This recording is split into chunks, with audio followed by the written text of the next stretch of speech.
What's up? What did I miss? Nothing? Oh, okay, good. Um, I got my tea, jasmine tea, ready to go.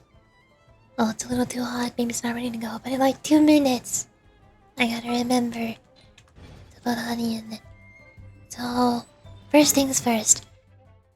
The plan for today was that I was going to go to this quest, but then I saw there's a button for recommended quests on top of it, which recommends doing Shan Yun's character story quest. So we're doing that today instead. Or at least we're doing that first. Presumably. So I'll navigate to this one. But also at the same time before we do that I have some resin. So I wanna go dump that first.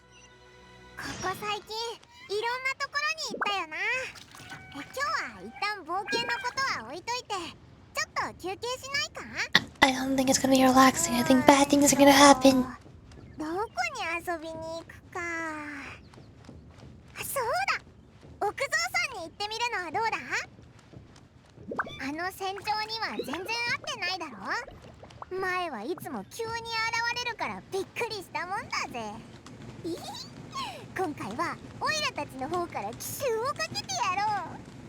I like your plan. I like Paimon's thinking. But first, I need these thingies. But I already have everything from this boss. I have all I need.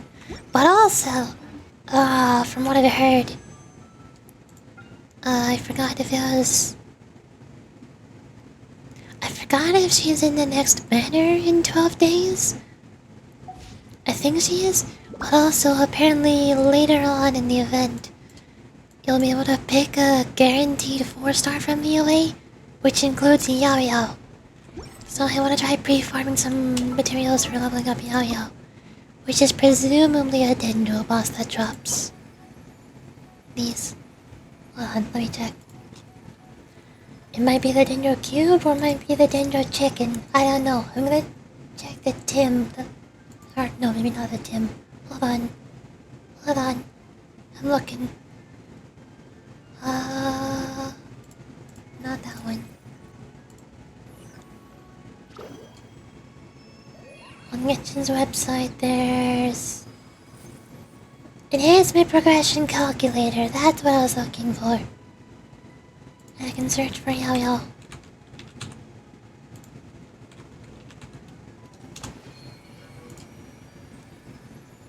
Let's see... She needs Dendo Gems. Oh! She needs Quad Creepers. That's these thingies. Okay. So I already know where that boss is and how to fight it. I'm good at fighting it. So that won't be a problem. We're all set. Oh, good to go. I'm gonna go beat it up more times. I've already killed countless amounts of them. Now I shall kill more.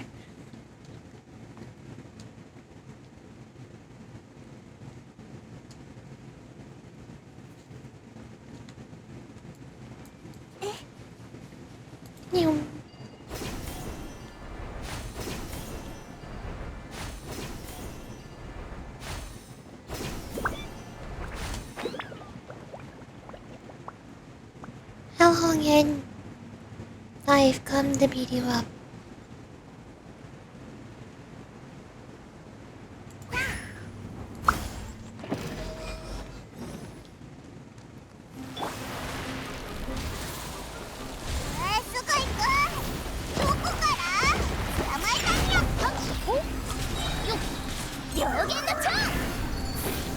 Damage! Oh no. I'm not supposed to run out of stamina.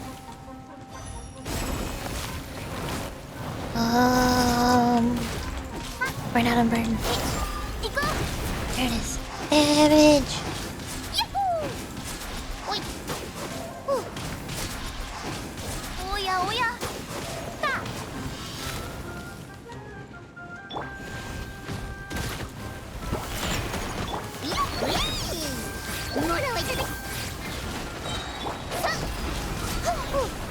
I I shouldn't have done that. That's fine.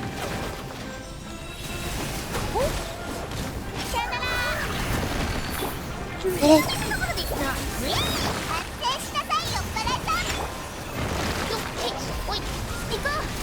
Hit it. There we go, we got it. Bink. Bink. Bink. I win. Oh, it's still tagging. I win. Yay! I love how once I've activated all the Dendro thingies and hit one of them with Electro, all I have to do is stand there and wait as it slowly dies. Very slowly.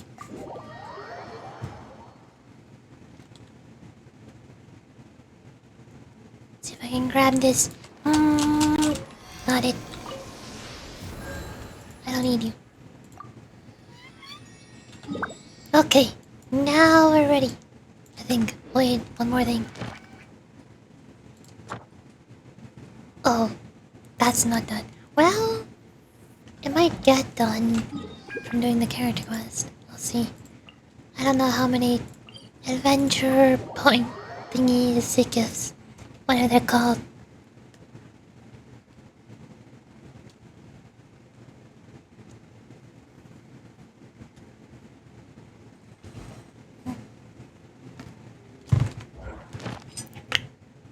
Encounter points, that's what they're called.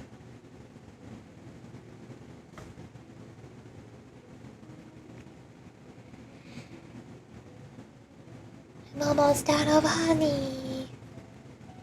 This does not bode well. This is concerning.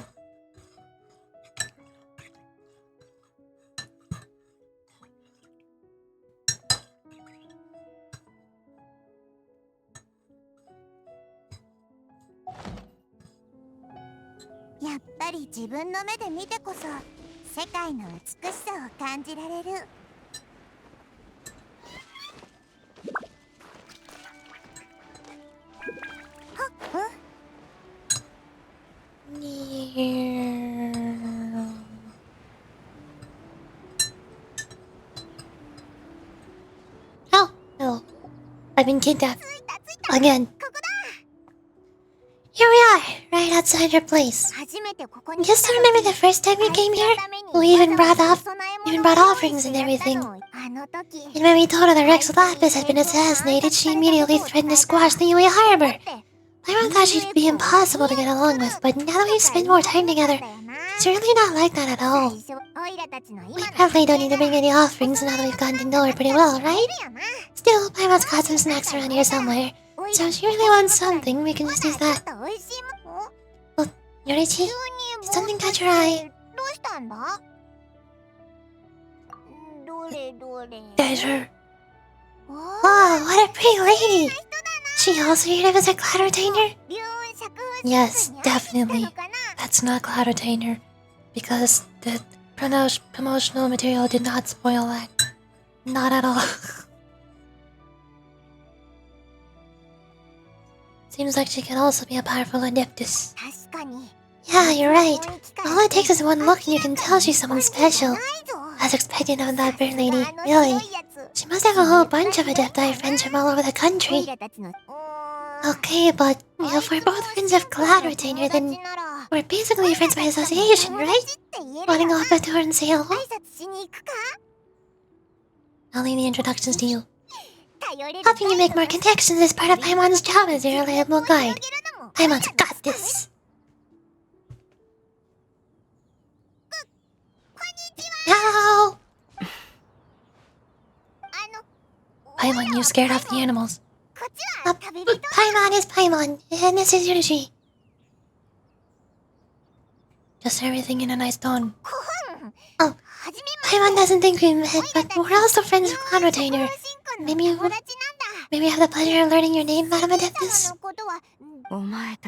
You too. What is this tomfoolery? Has this shift in form so clouded your eyes that you no longer recognize one anymore? Wait, you're... Yeah, it's Cloud Retainer, I know. You're the eliminated bird? But you look human. How did that happen?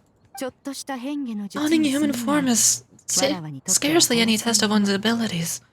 As for your confusion, one merely had no reason to indulge such inclinations before.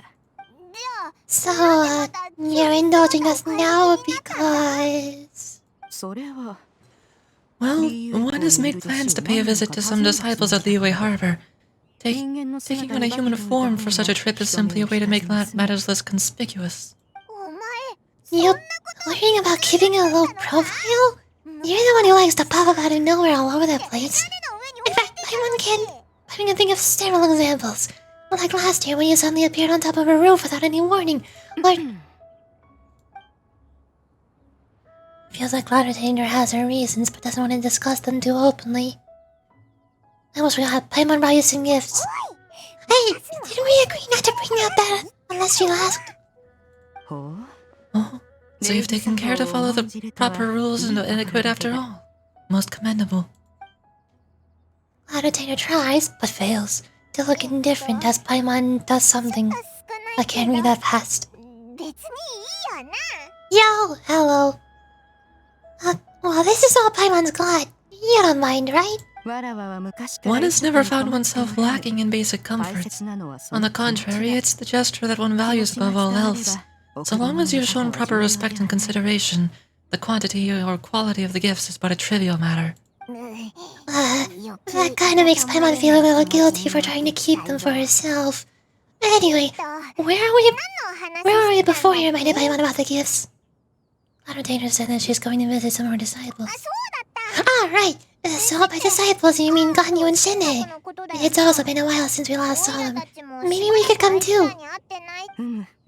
One planned to extend the invitation, even if you had not raised the matter yourself.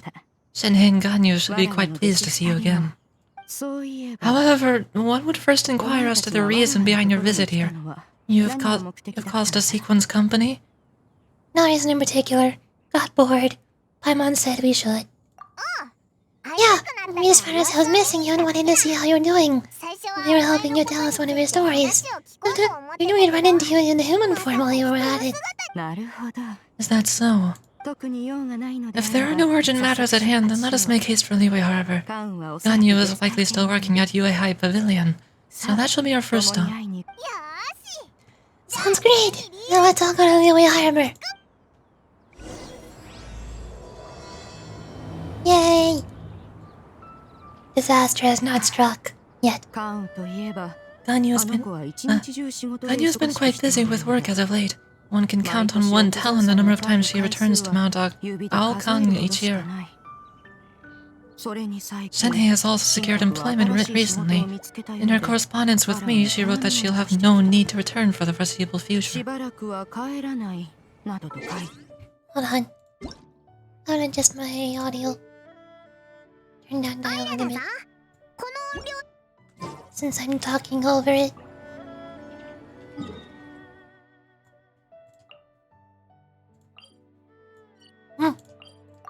No! I can't click on it. There we go. I got it.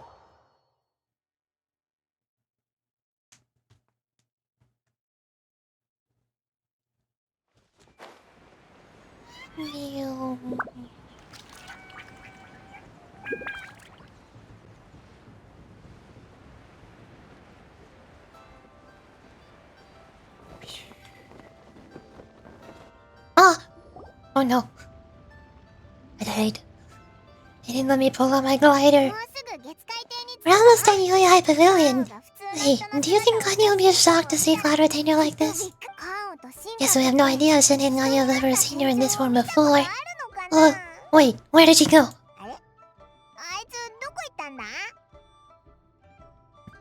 She's back there. Why are you just standing there, Cloudatainer? Quietly now. One shall stay here. You two can go meet with her. What? But why? Isn't it better if we all go together? If one were to proudly proclaim one's presence, Ganyu would surely profess herself otherwise unoccupied and drop everything to attend one to one's visit.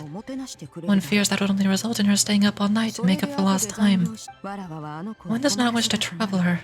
Conversing vicariously via you two shall suffice. Do remember to inquire as to her secret well-being, her recent well-being. Again, do not mention one's presence here. Fair enough. Makes sense. Alright, then we'll just pass on your regards and... Oh no, it's too late. Well, mission failed. Cloud Retainer!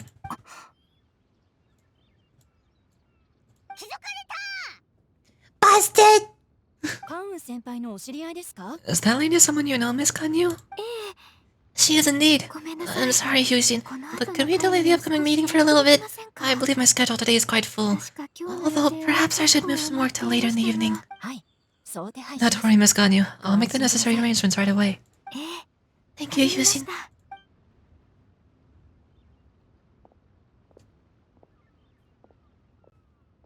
Plan failed.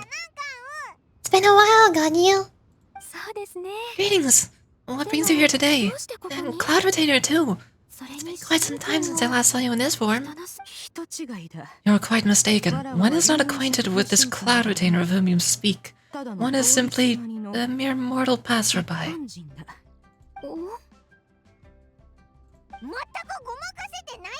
She's not buying it! Ganyu can see right through her. It's pretty obvious. She refused to herself as one. This was but a simple test. One did not expect you to be able to recognize one so easily, especially after so many years of only seeing one's other form. Ganyu looks totally bewildered. She's thinking, why wouldn't I recognize you? I used to see you every day. How bad do you think my memory is? I see Genshin is taking a page out of Honkai Star Rails' dialogue book. But recognizing you is, my responsibility as your disciple. An apt observation. One was simply passing by while attending to some important business. One thought it should... I can't read. One thought it would be... I can't read. One thought it would only be fitting to pay you a visit while in the area. Wait, Paimon wasn't aware of any important... Oh... Cloud Retainer's right. We still got some super important to do. So we can't stay here for too long today. That's so. But it's been so long since we last saw each other. One simply desires to see you and had no intention of interrupting your work. A quick conversation should suffice for today. A more involved reunion should wait until you find yourself less occupied. I understand. That should be fine. While one acknowledges the amount of work you have had to deal with every day, one must also remind you to rest. Though adepti blood flows through your veins, excessive exhaustion will still cause grave harm to your body. It still makes one nostalgic to see you as you are now, respected and independent. When you were young, you oft begged one to cuddle you to sleep when you suffered from nightmares. Cloud Retainer, stop! If you insist. We're running short on time regardless. One will refrain from going into each and every story. Why don't you continue your conversation? One shall simply stand by and listen. You discussed some of your recent adventures with Ganyu. Yeah, I know. Wow, you've been to so many new places since the last time we spoke. If you ever need anything, please just come find me at UAI Pavilion. Also, forgive me for my presumptuousness, Cloud Retainer, but if you plan to continue appearing in this form, don't you think it would be helpful to adopt a human name? A human name? You raise a valid point.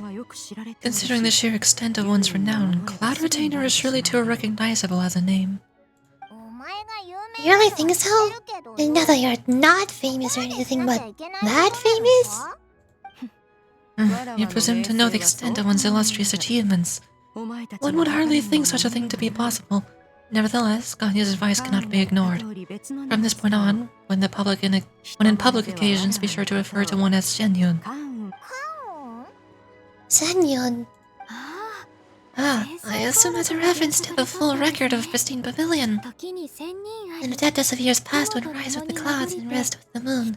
They were enlightened and wise, free and unfettered. A writer referenced Master's name to describe the carefree and spontaneous nature.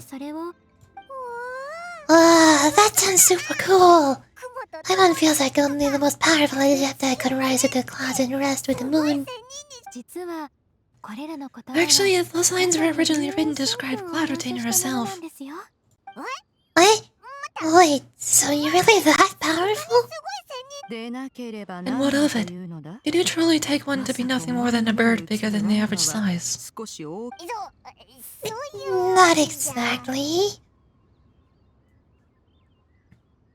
Paimon looked away in embarrassment. That's totally what Paimon had in mind.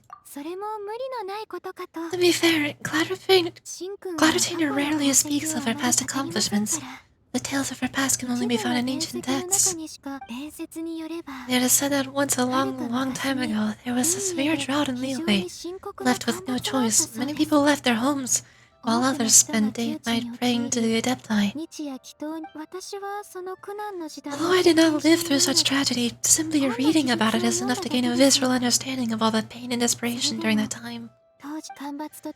On top of the drought, a nauseous gas also began to spread through the land. If not for Cloud Retainer's efforts, much of Liyue would be nothing more than a barren wasteland today. The book had this to say about what happened.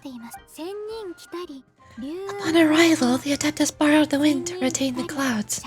Immediately, the clouds gathered together, and abundant rain burst forth from the heavens. Drought and plague were both driven away, and the people were saved. Whoa! That's incredible! Mortal records and add embellishments to dramatize past events. One did merely want one odd, and even if one had not interceded, the other Adepti would surely have stepped in to help. Even so, you stopped an entire drought. Can you really control the weather like a book said? I once suddenly had a lot more respect for you. But so yes, Paimon's bad for calling you a eliminated bird before. You're not too mad, are you? How laughable. A name is but a simple label we carry with us on our journey through the world. Why would one be offended by such a trivial matter? That's a relief. In that case, Paimon will continue to call you whatever feels right in the moment. Well, that is quite enough ancient history for you now. Ganyu, have you had word from Shenhei?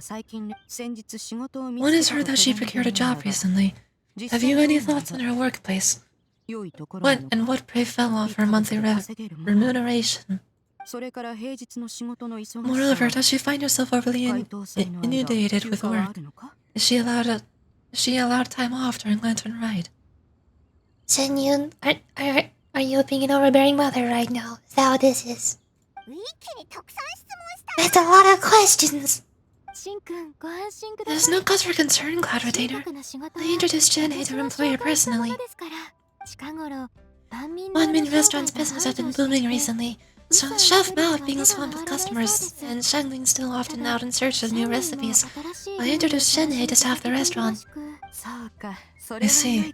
Most excellent indeed. One has had the pleasure of being introduced to that family. Shangling is kind and astute, while her father is loyal and reliable. One has no cause to believe that they will make Shenhei's work difficult. Now, it's almost time to partake in the victuals of noon. One shall visit Wanmin Restaurant in person and see how Shenhei is doing. But didn't you just say that you had something important to do? Can I wait until after we eat?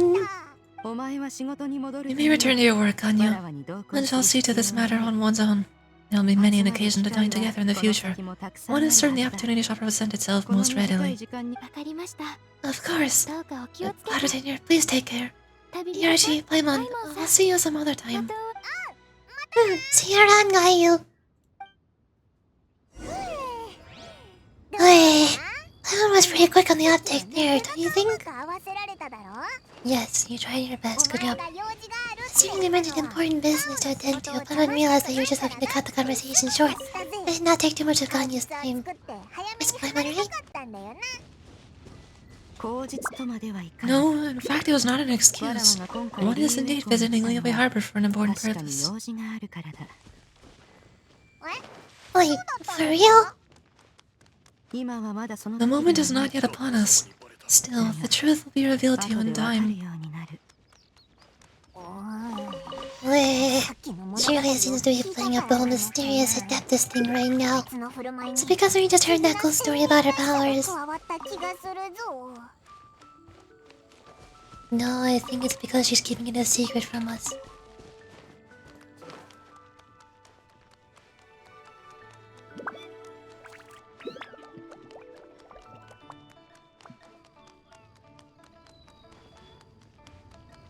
Oh, I almost drowned.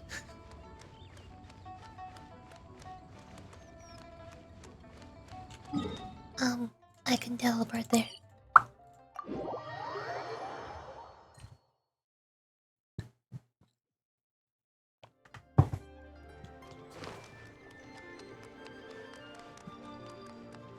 Hello, I'm here.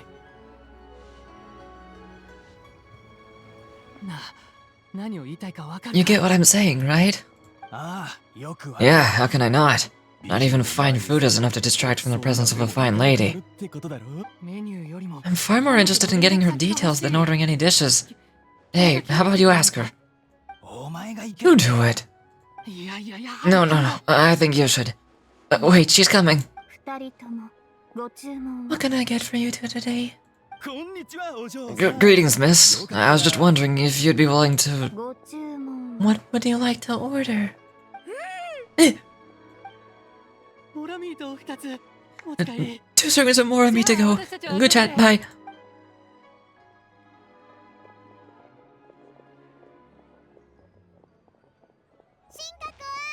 Senhei!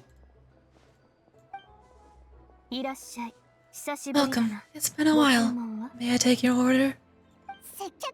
Don't welcome us as guests and greet us as friends at the same time. It's weird.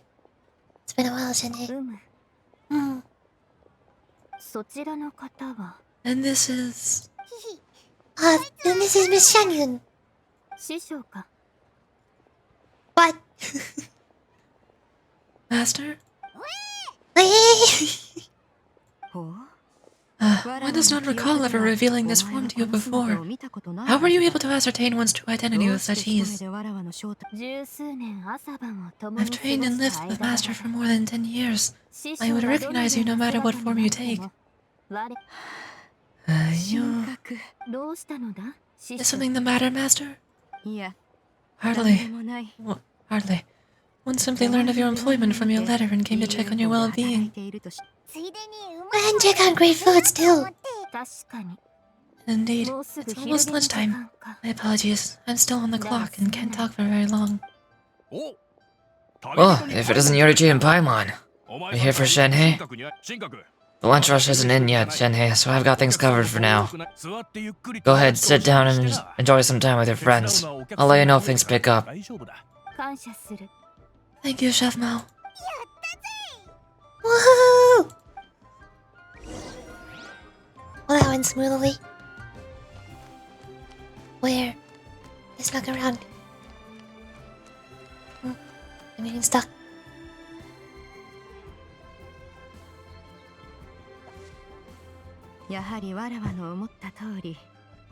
It's just as one expected. The owner of Wanmin Restaurant is indeed a most reasonable and accommodating human. Still, the work here entails dealing with quite a varied group of people. Has this been difficult for you, Shenhei? It's been manageable so far. I sometimes run into strange people, but I figured out a way to deal with them. Oh, seems like you've been making progress. So by dealing with them, you mean... First, I try to talk sense into them. If that doesn't work, I threaten them with violence. At this point, they usually decide they're in favor of a civil conversation. How should Paimon put this? Sounds reasonable enough to me. A sensible plan. One is gladdened to see you integrate so well into human society. And you, Master? How have you been? Simply marvelous. Though Mount Aokang has scarcely enjoyed your presence recently, one has hardly found the pleasure of one's own company to be lacking. I see. Just as expected of Master. What she means to say is she actually misses the two of you a lot. I've missed Master quite a bit too, even though work has been busy lately. I've already had a conversation with Chef Mao about taking some time off soon to visit Master. You did? Do make note of such matters in your letters in the future. There's hardly a need to keep one in suspense. Look, it would shot up just like that. By the way, Master, since you're here in Liyue Harbor, have you had the chance to visit Ganyu? Indeed, she's similarly preoccupied with her work. There was time only to exchange a few simple pleasantries. Ganyu told us the story of Cloud Retainer's name. It was amazing. We never knew how powerful she was before. I see. In that case, allow me to also share a story about Master's past. Oh? Is that a problem, Master? I believe this to be a good topic of conversation. No, not a problem. One was simply caught off guard. But no matter. Please proceed. One is most curious to see how much of one's own conversational prowess you possess. Master once participated in a race against Mooncarver. After Mooncarver lost, he insisted the Master's ability to fly gave her a natural edge in such a contest.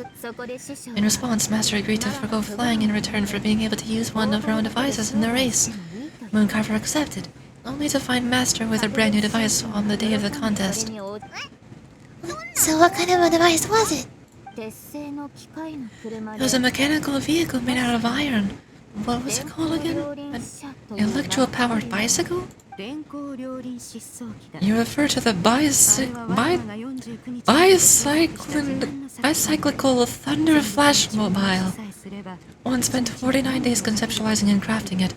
It need only be infused with adaptable energy that can cover thousands of miles in one day. It boggles the mind why Mooncarver ever supposed he might best me in a contest of locomotion. Though he sprinted with all his might, he could barely keep up. Alas, the one flaw of my mechanism lay in its weakness against mountainous terrain. One was thwarted mere seconds from victory. When it was thrown off course, it failed to make it across the final stretch. Truly a most unfortunate turn of events. Anyway, do go on, Shanae. Ah, so this is Genshin's version of the tortoise and the hare story. Of course it has to do with the Adeptus. Master, that was the end of that story. Is that so? With you gone, one has seldom felt the desire to call upon these old fossils for another contest. What is a race without spectators, after all? Have you been lonely, Master? Lonely? At one's age, entire human generations come and go in the blink of an eye. Even one's own self-directed musings can span several days and nights. Just a most foreign sentiment. The mere mention of it is preposterous.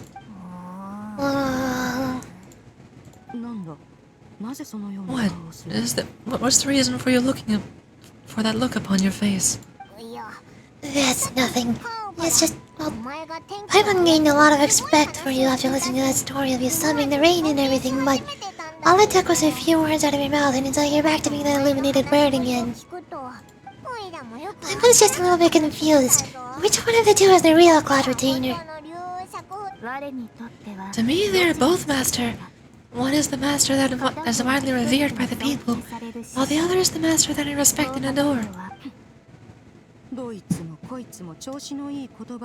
One finds oneself exalted yet again with sweet words of praise and flattery of a most extravagant nature.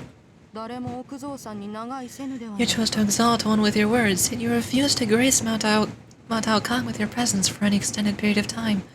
One would almost question the sincerity of your estimations. That is not to say that your words paint an inaccurate picture. One has always lived by a single ideal, eschew all action and abide by no rule. One does as one pleases and speaks as one pleases. Others may critique or praise as they see fit, yet one places little weight on such judgments. She got like, what, 2 sentences of flattery from her disciple, and it's as if her ego is about to burst. You have any empty tables? Ah, it appears we're being interrupted. Hey there, could we get another fish stew? I'm hearing more guests come in. I should get back to work. Alright, good luck with the lunchtime roast, Hey. I'll try my best.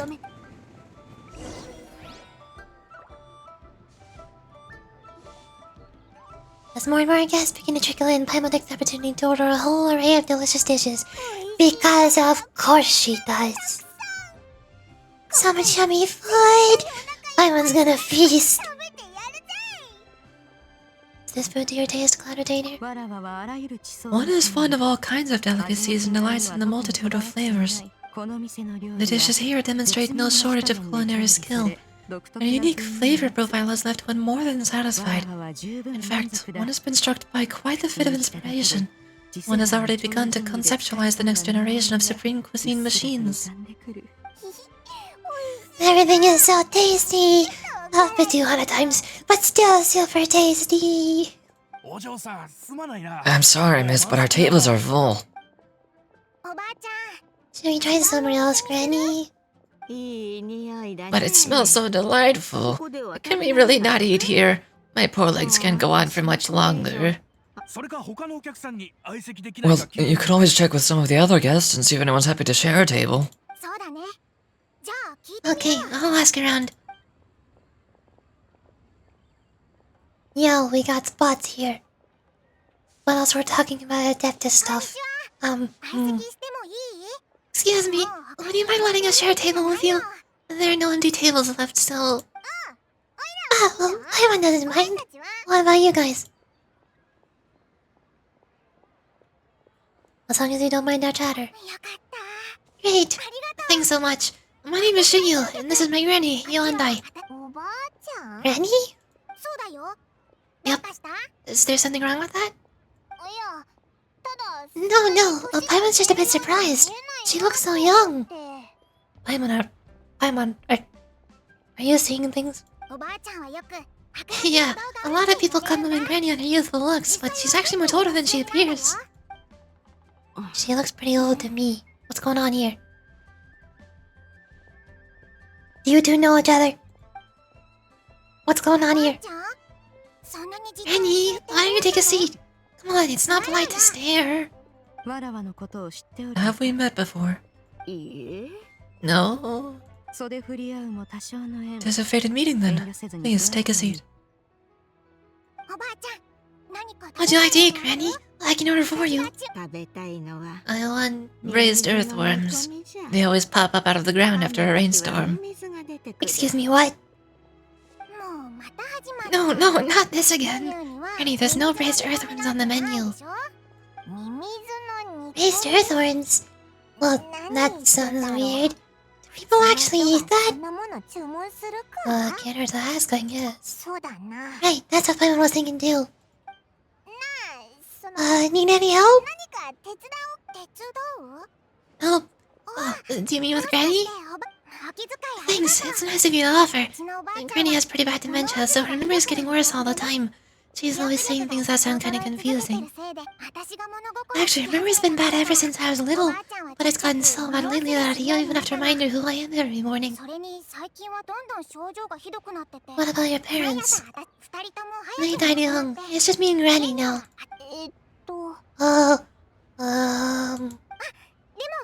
But it's okay, don't feel bad. The Granny loves me a lot, and I love her too. Sure, it's hard at times, but you just gotta make the best of life you got. You're really tough for your age, kid. You're too kind. And me? What about me? You're tough too, Granny. Plus, you're really gentle, and you're always there for me. Yes, and it's hardly as if I forget everything. I still remember the important things. Wait. What was that really important thing again? Oh, I remember now. It was a dream. I had a dream where everything was dark. Everyone was standing in front of me. She told me to come and find her, and that once I found her, I would be free. Excuse me, what? That sounds super important. How come you never told me about it before? It was just a dream, so I forgot about it. But I'm in a good mood now, and somehow I remembered again. I believe I had this dream a great many times. Just how many times have I had it? Now that I do not remember... Wait, so you had a reoccurring dream where someone's talking to you? That sounds spooky. Does that mean you're possessed? A very similar thing happened in... I think Hootao's story? Was it Hootao's or Baizu's? One of those two, I'm pretty sure it was Hootao's. Unlikely. Her eyes are clear and her breathing remains calm and level. One sees no signs of possession. Are you sure? Who do you take me for? Is one not an adept?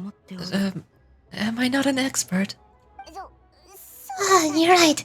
Paimon almost forgot you're the expert. In that case, do you still remember what the person in your dreams looked like, Granny? Not anymore. Although I have a sense that she looked rather like me. But not as I am now, my younger self. A younger version of Granny. This is just getting weirder and weirder. What is going on here?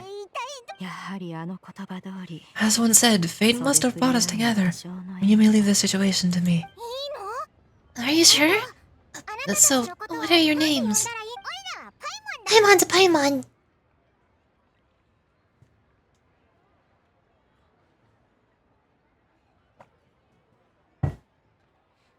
It still confuses me every time in Japanese she says Oira. Because in the English text she always says Paimon is Paimon, as herself is Paimon. But whenever she refers to herself in Japanese she says Oira. But Oira refers to herself and also me. It's us. Both of us. We. So why am I introducing myself after she already... Okay, sure. I'm Yorichi. Just Anyun is fine. Thank you all so much for offering your help. But first, I'm sorry for asking, but... how do you want us to pay you back? Oh, we don't need any payment for this. We're just curious about your situation and want to help if we can. Ah, thank you so much. You're welcome. But, Miss Janyun, what exactly can we do to help out this Granny? All we have to go off of is that dream. Where do we start? That is elementary, my dear Watson. Since her dreams portray her younger self, then we shall retrace the steps of her youth. Once we've revisited those places, her memories will likely return. Ah, sounds like a plan. So, Granny, do you remember which places you went to when you were young? Why, of course I do. The heavens above, the earth below, the wispy clouds, and the emerald mountain streams. Okay, taking that as a no. I might have an idea. Once when I was really little, my dad told me that Granny used to be a martial artist heroine who saved lots of people from a disaster. If it's true, then maybe they wrote about it in the history books or something. A martial arts heroine? Oh, Mrs. Shanyu. Queen Jane knows tons about Liyue's chivalric traditions. If anyone knows about the heroes of the past, it's him. Well, let's go find him in the Feiyan Commerce Guild. Are you leaving already? But I'm still hungry. I'll go order some food, Granny. If there's something on the menu that you especially want, I'll get a few different things. It seems we must part ways for now. Yorichi and Paimon are bound for the Feiyan Commerce Guild, while Yuandai and Shuyu shall remain here and partake of their lunch.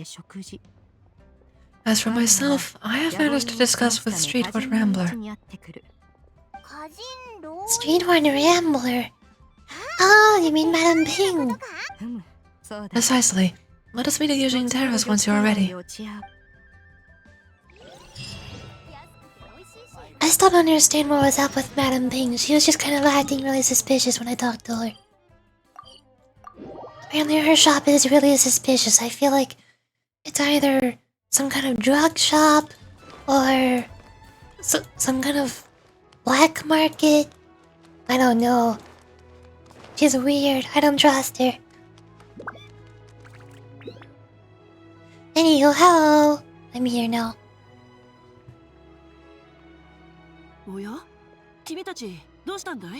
Oh, it's you two. What brings you here? Queen Ju! Great we found you. We wanted to ask you about something. You explain the situation to Kinchu. Chinchu? Chin... I can't read Chinese names, this is really hard. Hold on. It usually helps if I look up their Japanese name. Let me look at the Genshin Wiki. What's his JP name?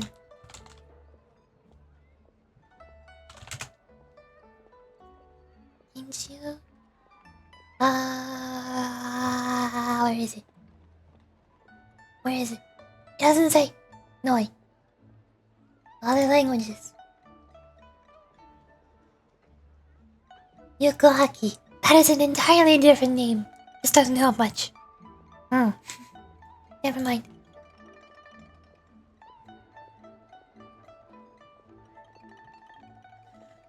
That's not a whole lot of information to go off of.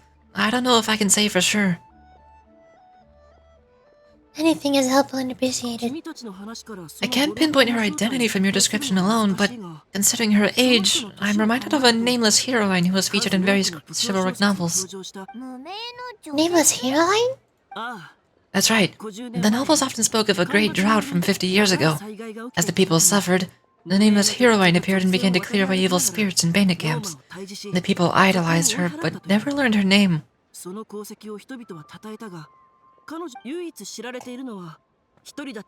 All they knew was that she always acted alone. Later, though, she supposedly fell in love with a similarly noble-minded exorcist from Mount Tianheng. They were well matched in more ways than one, often fighting together as a fearsome duo of otherworldly strength. After the drought ended, the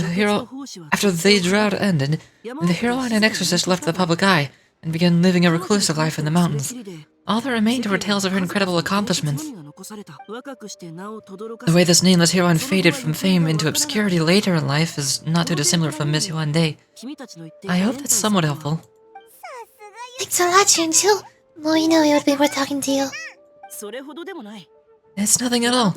It's just something I came across while reading. I did do a bit of extra research on her story, but it's just out of personal curiosity. Well, Paimon still think that's super cool.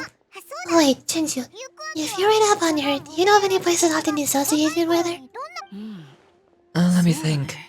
In the novels, the nameless heroine always appeared near one of the three places. Wangshu Inn, the area just north of Jueyun Karst, and Qingyu Park. Or Peak, not Park.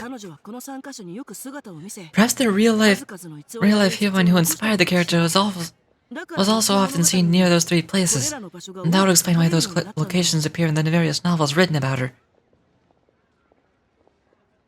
Okay, thank you. You're welcome. And to be honest, I found some parts of the story confusing when I first came across it. If Miss Yuandai was indeed the original inspiration for the character, she may just be able to help me put the pieces together. It's rare for a chivalric hero to fade into obscurity during their lifetime, even after retiring from the public eye, but no one ever saw or heard from the nameless heroine again. There will even be rumors that she became extremely ill. I've never understood why someone would go to such lengths to erase themselves from public memory. It's almost as if she was trying to hide from something. There's probably more to the story than what's being written. We'll be sure to tell you if we manage to uncover the truth. That's a deal. Perhaps behind the truth of it all, there lies a story more fantastical than any work of fiction. Paimon feels like we just learned so much from Kanji. Chinchu, not Kanju. A drought, a nameless heroine, a life of seclusion. Wait, why does the story sound super familiar? Oh, right! There's a drought in this story too. Chinchu, are droughts super common in the way or something? Well, they used to be, but people have long since developed methods to prevent them, like by cultivating the soil or digging canals. So while droughts do happen from time to time, they're rarely regarded as true disasters. The drought 50 years ago is probably one of the worst we've had in the last several centuries. The crops withered, and streams ran dry, and the monsters in the mountains became rabid and agitated. Countless caravans were attacked, and the people who lost their homes come together to form bandit groups. What started as a natural disaster soon became a human tragedy as well. That sounds awful. Yeah, and that's exactly why the nameless heroine was so beloved. She may have been someone of true integrity, to do so much for the people while asking nothing in return. Still, as terrible as the drought was, it was nothing compared to the truly calamitous disasters that befell this man in ancient times. They say that back in those days, disasters were both more severe and more common. Only the strongest of Adepti could hope to dispel the ruin and devastation. Do you have any other questions? I think we're good for now. We're just gonna head back and meet up with Miss Yankin and the others again. I'm in hopes that Granny Yonda will be able to remember more of her past. She used to be a great hero who saved many lives. It's so sad as we can't recall any of it. Anyway, we'll be off now. We'll see you some other time, Jingju. Thank you so much for your help. It's no problem at all. Safe travels.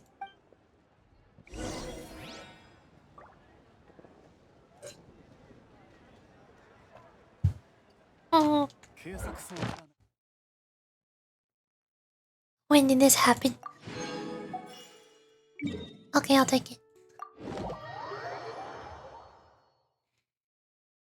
I think doing I forgot his name already. I think doing that guy's voice in particular does not treat my throat kindly. He doesn't like it. Hello. Yay. And also this one. Oh, fragile resin. Also, while I'm here, I want to go beat up another one.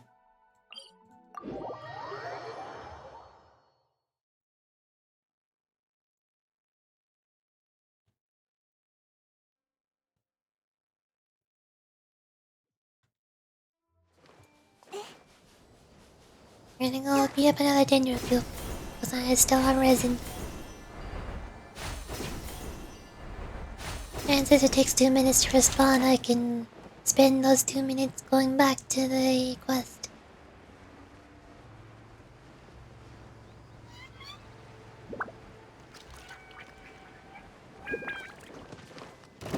Hello!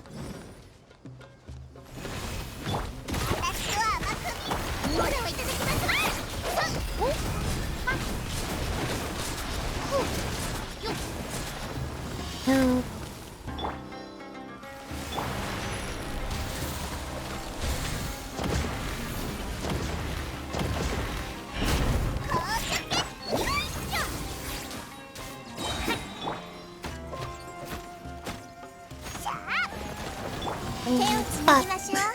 Why not? Oh no. Wait. There it is.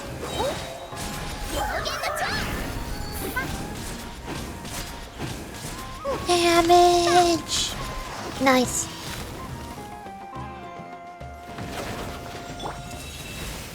Here we go. Now we deal damage.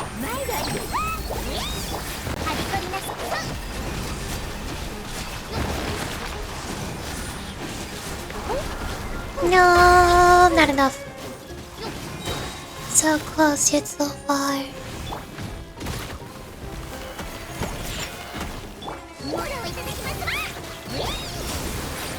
There we go. Oh no, that's not good. I shouldn't have done that. I don't have Electro now.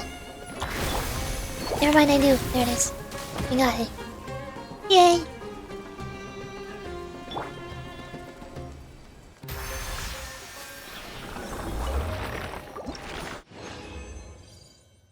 And I still have enough resin to do one more later. So I'm gonna go here while I wait for the boss to respawn. And continue.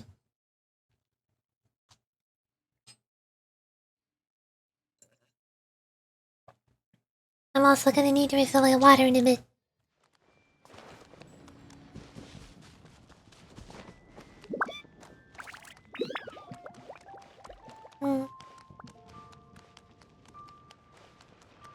I think this is still my favorite area in the game. It's so pretty. Look at it. This one specific spot. This looks pretty nice.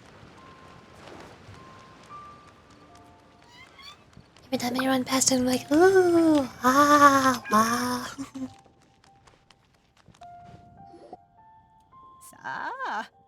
I've recorded the tune that you requested. I hope it'll be of help to you. Thank you. Streetward Ping, what has amused you so? Oh, it's nothing. It's no serious matter. I was just reminiscing about the last time I saw you in this form. Time has wrought such change in this world, and yet you appear just the same as ever. Time has little bearing on one's existence, nor has one keenly felt its effect whilst dwelling in Mount Aokang. Nevertheless, Ping, one would like to seek your counsel on a personal matter. Oh, why so formal all of a sudden? I must say, you're making me a little nervous. What is it? Well, the inquiry is as such. Approximately how much more would one need to afford a comfortable life in the harbor? Not unlike the one that you yourself lead. It does not require as much as you may think. Still, do you mean that... Cloud Danger, Madam Ping. What are you two talking about? Nothing, save for some trivial matters. Have you unearthed any useful details?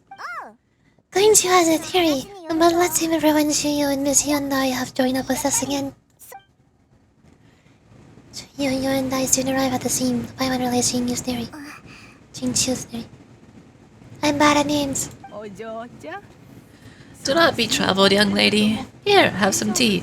No, wait, no, don't drink the tea. She's gonna kidnap you. The teacup is magical, it's gonna kidnap you and abduct you in your little tiny teapot home. Not a good idea. I don't recommend it. Bad idea. Don't go in the teapot. Don't drink the tea. I might have some unresolved trauma. Madam Ping, why did you do that to me?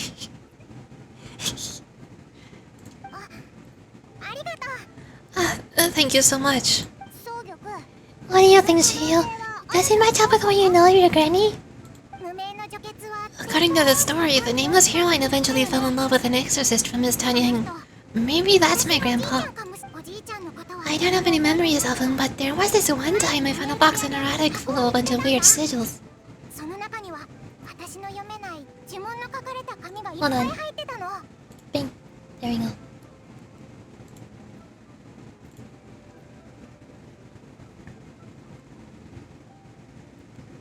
Seems like the stories are on the right track.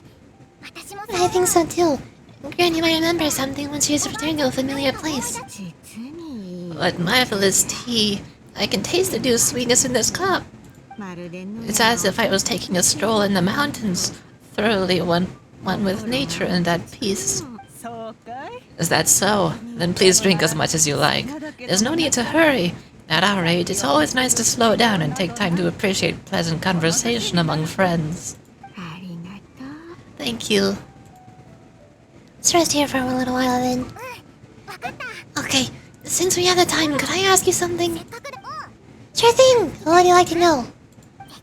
I have a secret I want to tell you. Let's talk over there. Oh no. Is that you're secretly an adeptus? Somehow? Is there something I don't know?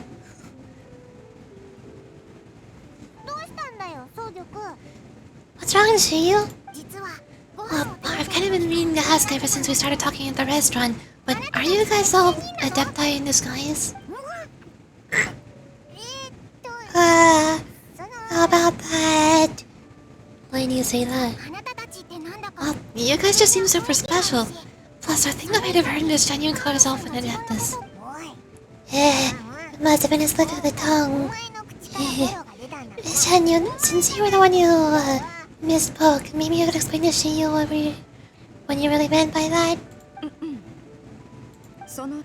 One is indeed an adeptus. Is that of some concern to you? I knew it. You don't sound surprised at all. Well, one time when I was a kid, I saw a purified illuminated crane. I had this super high fever, and Granny wasn't around. I was feeling all icky and gross. But then this snowy white crane flew down from the sky.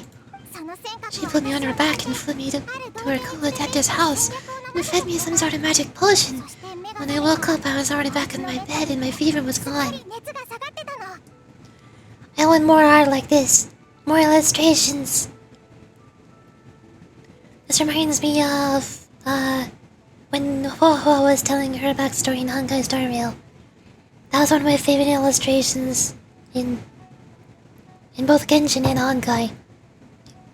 I want to see more of that. I really wanted to thank her, but I was too sleepy to stay awake, so I never got the chance.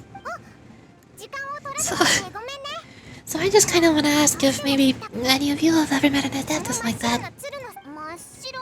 Pure white illuminated crane?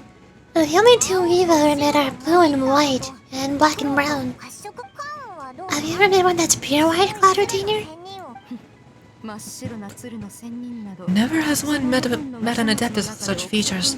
One surmises such a description is but a hyperbolic embellishment that often results from narrative accounts. That's weird. Was it really just a dream then? Oh, even if it was just in my head, it doesn't matter that much anyway. All I really wanted is to help Granny recover her memories. I'm really grateful for all your help. Leave it to us! Now that we know the 3 locations, we just need to visit them one by one. Let's go to Wangshu Inn first. Okay, I'll go get Granny. I'm trying to differentiate Paimon and Shuryu's voices, but they're so similar. I don't know how to make them slightly different. It's either they're exactly the same, or they're too different and it sounds completely different. That's not what I'm going for. Also, the boss is probably respawned right now. I'm gonna go do that.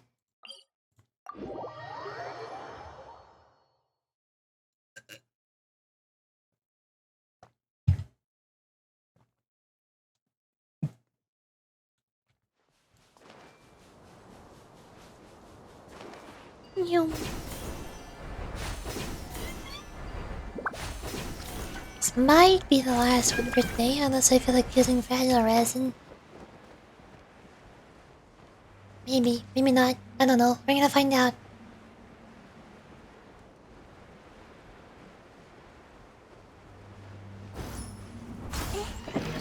Hello.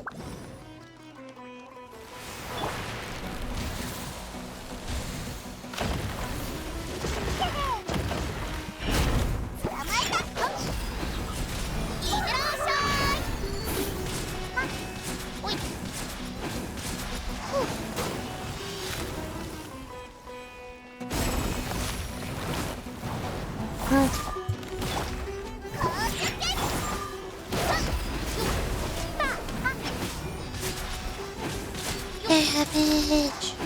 Oh no, I missed enough. That'll do.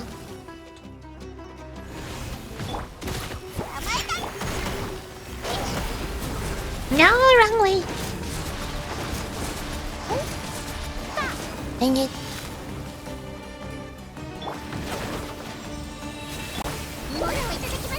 Now we deal damage.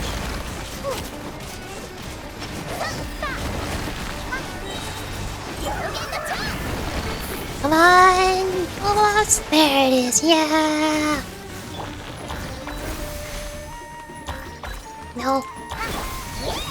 No! I messed up. It's over.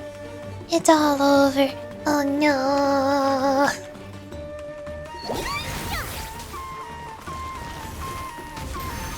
Never mind, we still got it. Nice.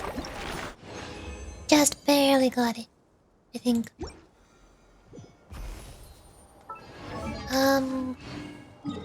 Let me go here.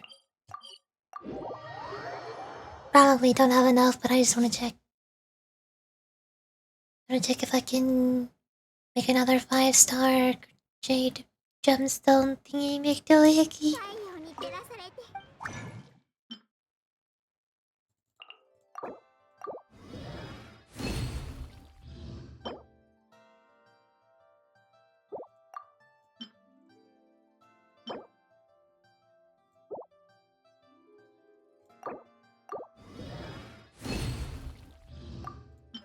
One more. I need 2 more now. And I have 2 chunks, so about 5 more chunks. Okay, continuing. Here goes.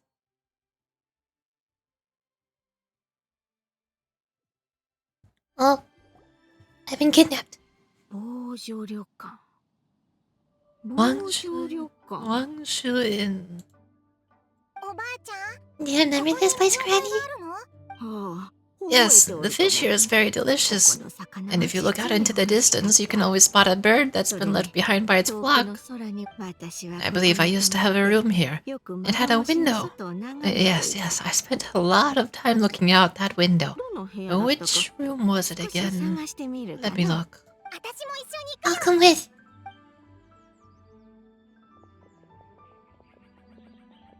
They're walking. I'm still having some trouble understanding what she's talking about. But if she's so familiar with this place, then that means she lived here, right? Oi. Huh? Oh, Sho! What are you doing here all of a sudden? You scared the living daylights out of Paimon! I sensed a non-human presence and decided to come take a look. If you're here, then there's likely no trouble afoot. I guess there's no cause for concern.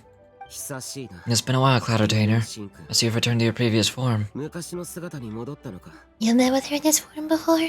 I have indeed. I fought alongside her in this form on many occasions during the Archon War. Oh, wow.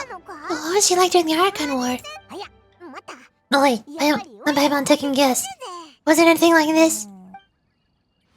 What? What's happening? What's happening? Paimon, how are you doing this?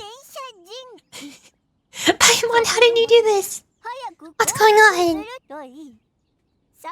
Behold the glory of one's newest invention, the Bang Bang continuous fire mechanism. Hands up in surrender or be prepared to face the full might of the Adepti.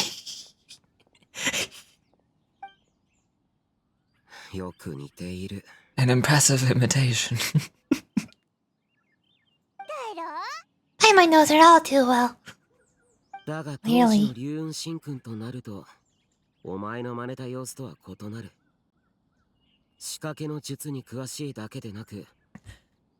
Even so, Cloudretainer is not always so ostentatious as you describe. You may be unaware, but her talent with Adepti sigils was just as formidable as her skill in mechanics. Sigils,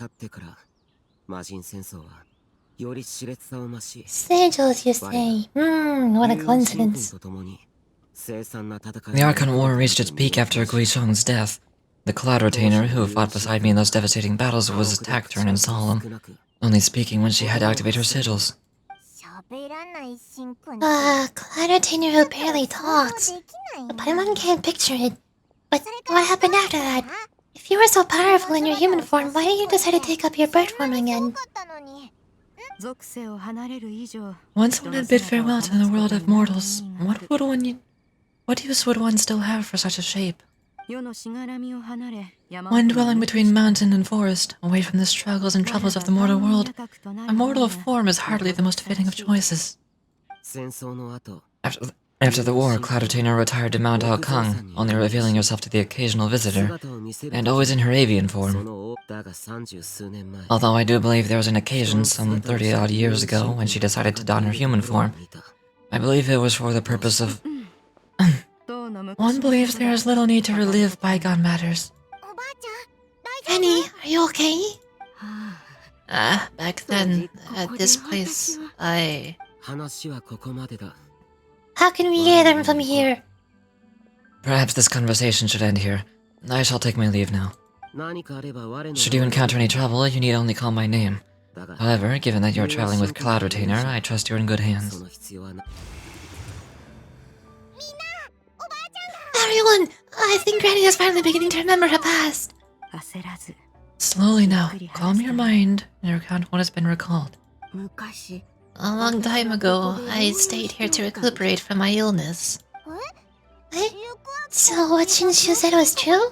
You did fall ill. Was that why you went into hiding? I don't remember. I'm very sorry. But I can't even remember the name of my illness.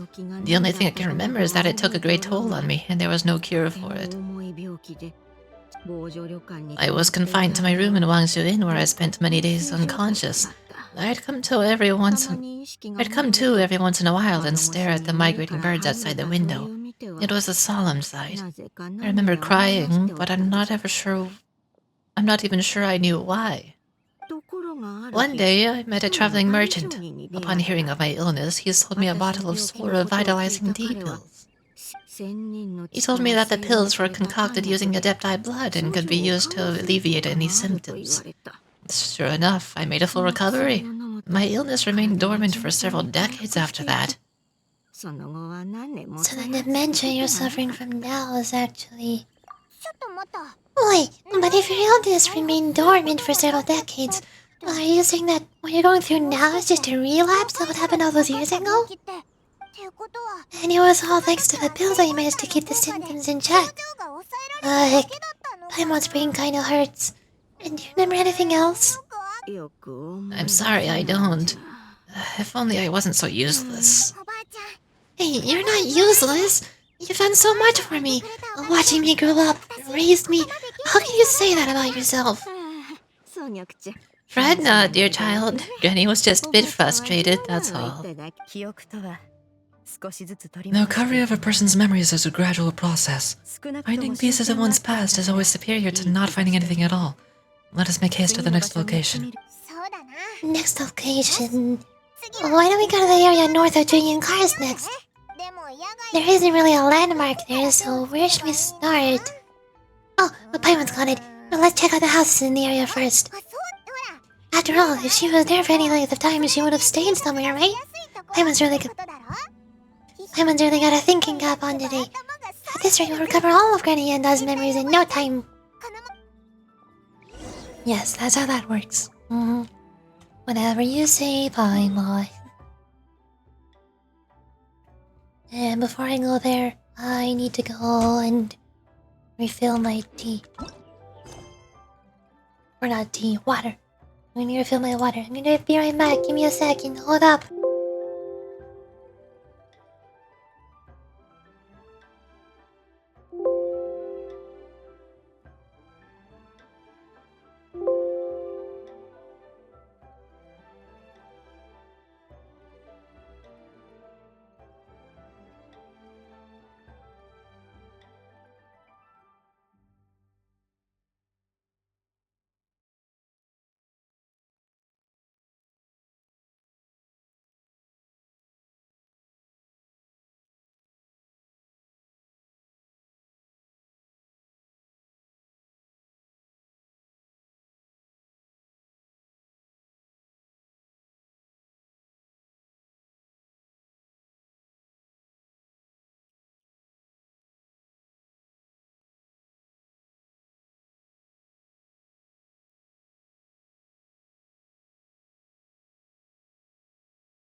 Hello, I'm back.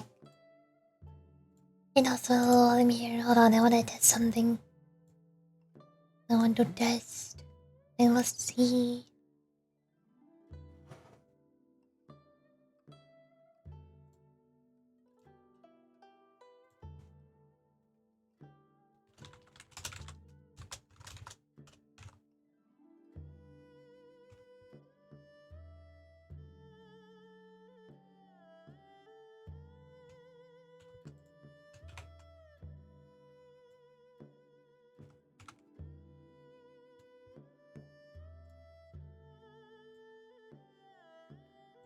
There we go.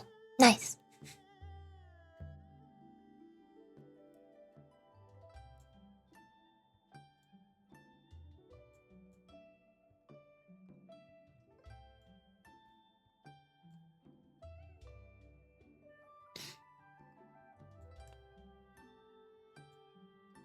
Okay, we're good. Where am I going? I can teleport there.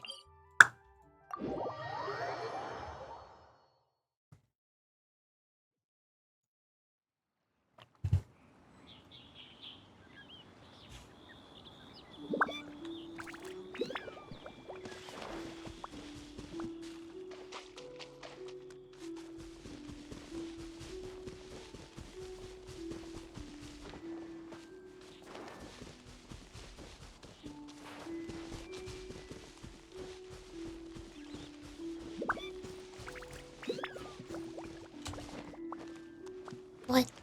Hello?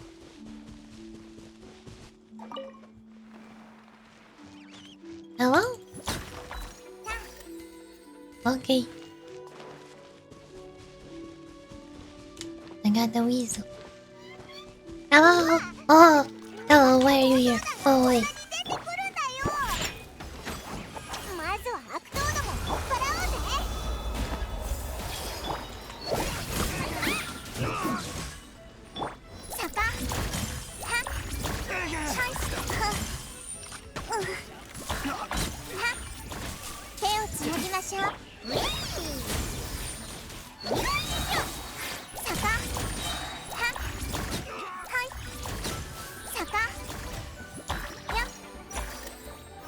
Hello, face mats. Hi. Well, I'm currently doing Chinese character story quest. Do you remember anything about this place, Granny, you and I? Let me think. I feel like I've been here before, but I don't think I stayed here too long. I might have just rested here briefly before continuing on my way. Got it. Well, that's okay. There are still plenty of other places we can check. Wait a second. If I remember correctly, I believe I brought... yes, I brought some sweet snacks with me. Go on, take some. You need to eat a lot. Eat a lot if you grow big and strong. Oh, thank you. And Paimon will help herself. I don't think we really needed to go there, but okay.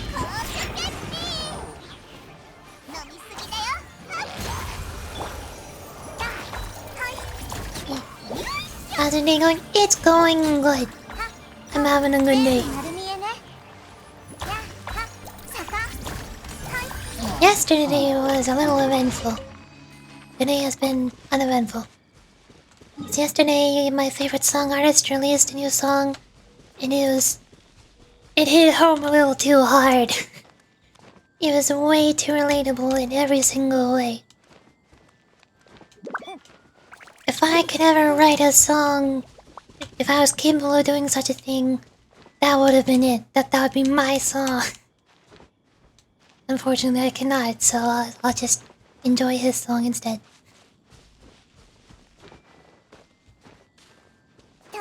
And, you know, after listening to it like many times, and having a couple breakdowns and letting a good cry out, and I was a whole lot better. So today is better. Because I haven't cried. And now I get to play Genshin.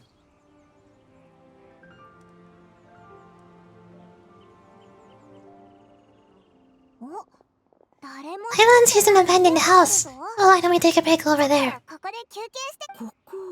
This place, it's a place.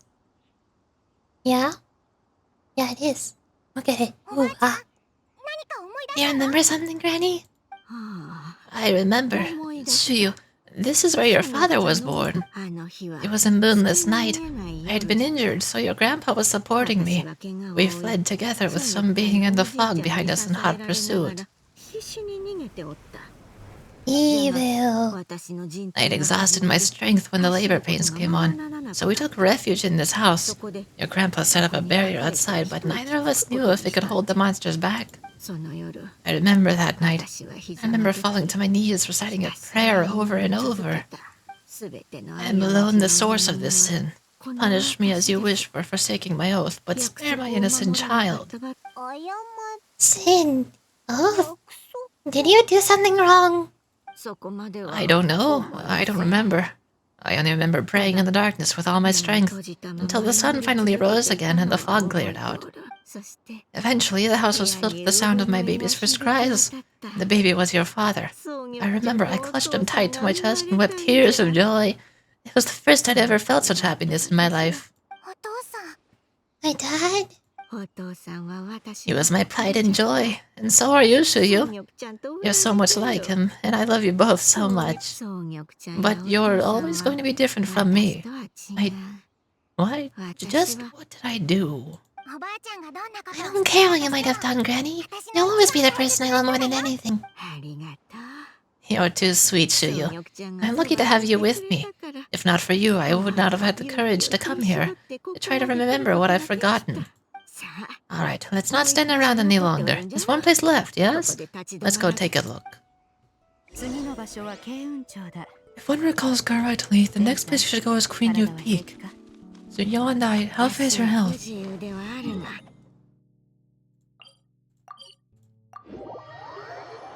Wait, will the dialogue continue if I teleport? I think so. No? Oh, yes. Climb on, I shall carry you to the top. Such lightness of weight. All those who grew up old grow frail in the end, do they not?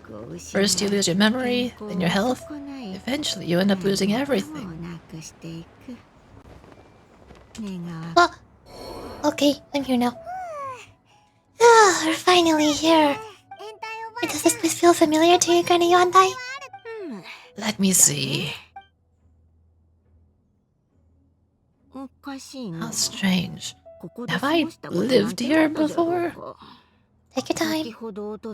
When we were at Wangshu Inn in the abandoned house earlier, though I couldn't remember everything, I still felt a sense of familiarity. I could easily picture myself in those places. But here, I don't have that feeling. Perhaps I did come here in the past, but it just didn't leave a strong impression on me.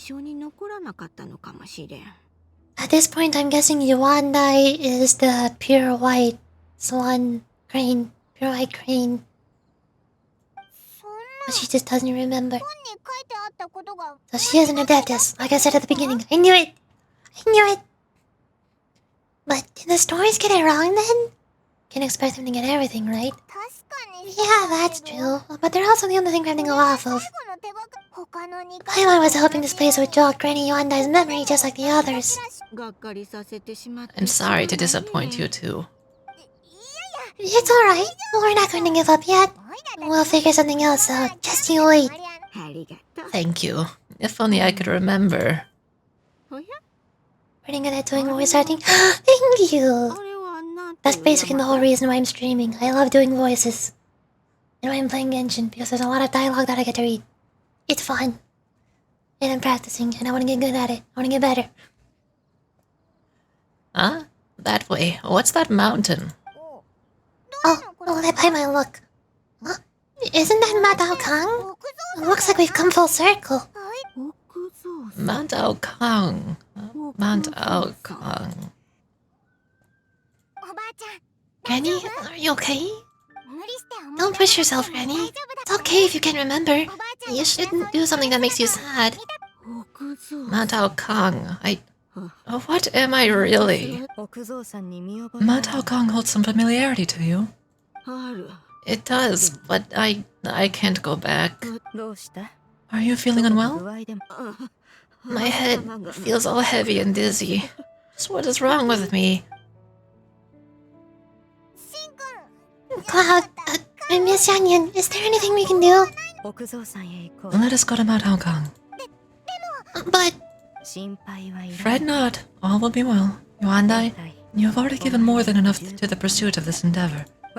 You may leave the rest to me. I've prepared something that can aid you in suppressing the fear in your heart and restoring your lost memories. It currently resides in Mount Aokang. Wait, really? Well, when did you do that? I never leave anything to chance. All will reveal itself when we arrive. Oh, Nahida died. Nahida died of fall damage because I was falling, and then the cutscene prevented me from sending out my glider. Hold on, let me just heal. I gotta heal here. Ring around the rosy. Okay.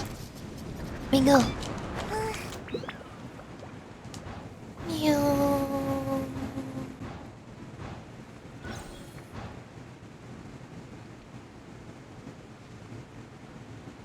Incoming.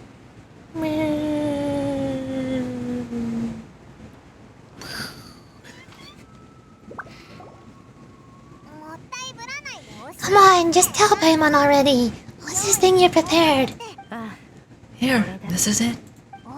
But isn't this the mechanism that you were tinkering with when we first got here? Is it another invention of yours? Precisely. A recent one that I'm most pleased with the result. I call it the suspicious somnium mechanism.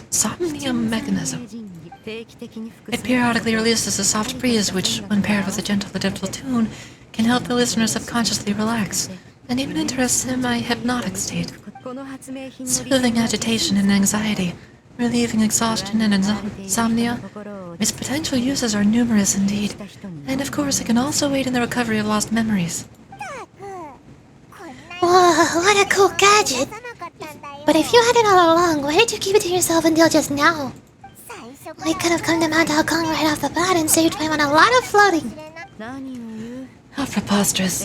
Had you and I not recalled much of her past through her own efforts, the device would have done nothing to draw upon. We Adepti can only help those who first resolve to help themselves. Had she lacked such determination and strength of character, one would have little in offer in way of assistance. Paimon thinks she gets it now. Oh wait, what was that other thing? As previously mentioned, a gentle adeptal tune is required to take full advantage of the mechanism. Once secured such a tune from the streetward rambler, only with her melodies can the mechanism reach its peak power. Is that spinning jade thingy on the bottom supposed to be some kind of record player? Is that how record players work in Genshin? Ah! Paimon can feel what you mean. Paimon's body feels light as a feather. It's as if she's lying down on a warm patch of grass after a super satisfying meal. And you, Yondai? Is the mechanism helping you to relax? It appears she's already succumbed to the depths of its reverie. Come, let's join one on this side. We shall give her some time to herself.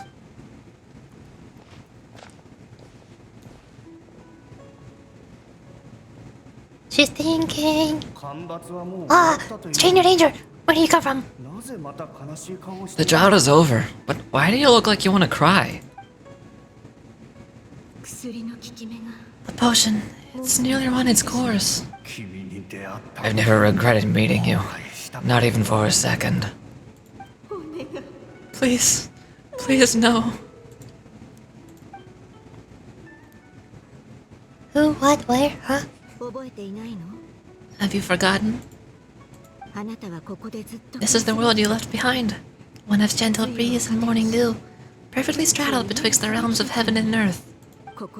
This is your home. This is where you belong. Should have never left. The you of the past. The me from not that long ago. We should have never.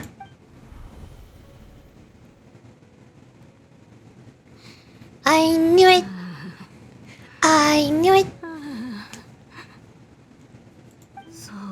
So that is the truth. No matter. No wonder this place is so familiar. Granny? Granny, are you okay? Cloud Retainer. Your memories have returned. Wait. Did you just call her by her full name? Does that mean you already knew each other? Yes, I now remember everything. Everything. Granny, please don't cry. I'm here. I'm here. Don't worry, my dear child. Granny is fine. I'm so sorry, everyone. You've gone to so much trouble on my behalf. It's all come back to me now. The most important thing that I'd forgotten was the truth of what I once was. One can sense the guilt that now plagues your conscience. Reclaiming a truth long buried is sure to come with a myriad of complex emotions. Perhaps one should recount you the story on your behalf while you compose yourself. No, it's okay. Now that I've remembered, I must face my memories head-on. Shiryu, everyone, I cannot thank you enough for all your help. I'm ready to tell you my story if you're willing to listen. Please, Granny, don't force yourself. What happened in the past doesn't matter. I love you more than anything. Nothing you say can change that. I know, dear child. My feelings for you are exactly the same. It is for this reason that you deserve to know the truth. Some time ago, I made a terrible mistake, one for which I could never atone. Is this the sin that you mentioned in Jayun Cars? What happened? I'm, in truth, not a human being. My real form, one that I held for centuries, was that of a wild crane. I spent many, many years living on Mount Aokang, bathing in the soft breeze and drinking the sweet dew of the mountains. At some point, I somehow gained wisdom and sentience. The Lord of the Mountain, Cloud Retainer, became aware of my existence and began to share many stories with me. She even passed on the secret of cultivation to me. Though she never took me on as a formal disciple, I always saw her as my master. Whenever she took out her tools to work on mechanisms or new inventions, I would also stand next to her and watch. I even contemplated completing my training and becoming an adeptus in my own right. I followed her teachings, and time gradually passed by, until that fateful day 50 years ago. 50 years ago? During the drought that struck Liyue? That's right. Master regaled me with many stories of her past deeds. From them, I learned how she had saved people from a similar crisis in the past. She was the one I looked up to the most, more than anything. I dreamt of becoming an adeptus like her. I wanted to travel the land like she had, relieving suffering wherever I went. Sounds like you're multiple people, you're that good. Nice! I did it! That is the goal. That is the purpose of practicing. I think the main problem is I'm capable of doing a bunch of different voices, but I'm not good at consistently going back to voices I've done before. If I try to do one specific voice, it's usually slightly off. And there's also some days where I just completely forget how to do it, and then the day after that I remember how to do it again. It's really weird. I'm sure I'll figure it out someday. One day.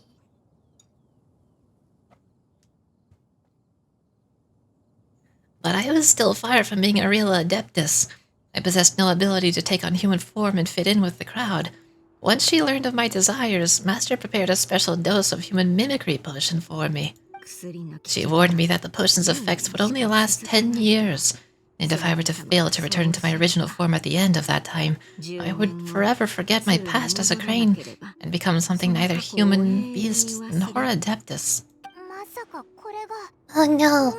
So that was the source of your dementia all along. You never turned back into a crane, though. Was it because of Grandpa? Indeed. I fell in love. Though he was human, he had spent his entire life training on Mount Tianheng. When we met, it was not only my first foray into the world below, but his as well. Although clumsy and impulsive as he was, you'd think he was the real strange bird among the two of us. But still, just like me, he cared deeply about the world, and wanted more than anything to cleanse it of all pain and suffering. I cannot help but fall for him, but my time continued to tick away. Those 10 years passed by in a flash, yet I did not want to leave his side, so I... Oh no. What happened next? I committed an offense. I wanted to stay with him, even if it meant living a life full of pain and suffering, even if it meant that I would eventually turn into a monstrosity. I knew I'd betrayed Master's hopes, but I was too ashamed to face her, so I wrote her a long letter instead and asked someone to leave it outside her abode. I was convinced that she would not support my decision, and I lacked the courage to speak to her face to face. In my shame, I fled and tried to hide from the world, such that no one would be able to find me again. So that's why the nameless heroine hid herself away. But that was only the beginning of my troubles. I began to suffer from a strange illness. My memories became hazy and confused, and I could no longer keep myself awake. I understood that my pain was caused by my refusal to return to the land I was fated to lead. Along with my memories as a crane, I soon forgot the true cause of my suffering as well. I knew only that I had committed a sin. All I could do was pray for forgiveness, even if I had long forgotten what needed to be forgiven. Looking back, I was beyond lucky to have come across the traveling merchant at Wangshu Inn. It was such a fortunate coincidence that we were there at the same time. If it weren't for those soul-revitalizing tea pills, I probably would have... Granny? Oh, what's wrong? Coincidence? Why did I ever think it was a coincidence? The tea pills concocted using the blood of an adeptus. No, it couldn't be. Master, don't tell me. Back then, that merchant was actually...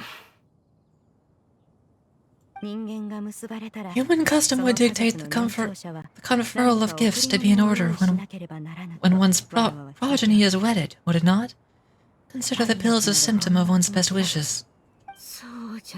So when I tried to conceal my name and mistakes from the world, and hide myself away in perpetuity, the only person I managed to deceive was myself.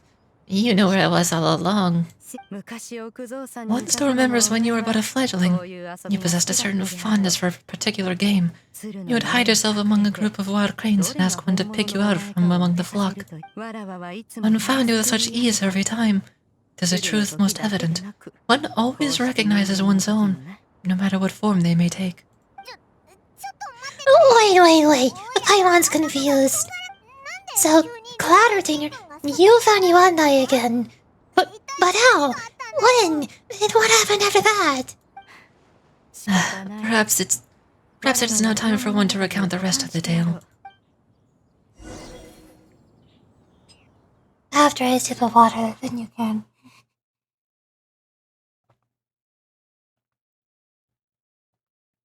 Okay, now you can. Where am I? I've been turned into a different person. One was furious upon receiving your letter. Seized with anger, one sent out to bring you to your senses.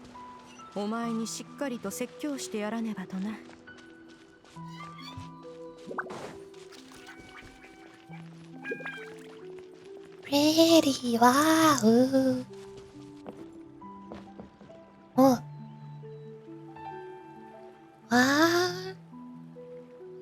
I don't know where I am. I'm lost. But...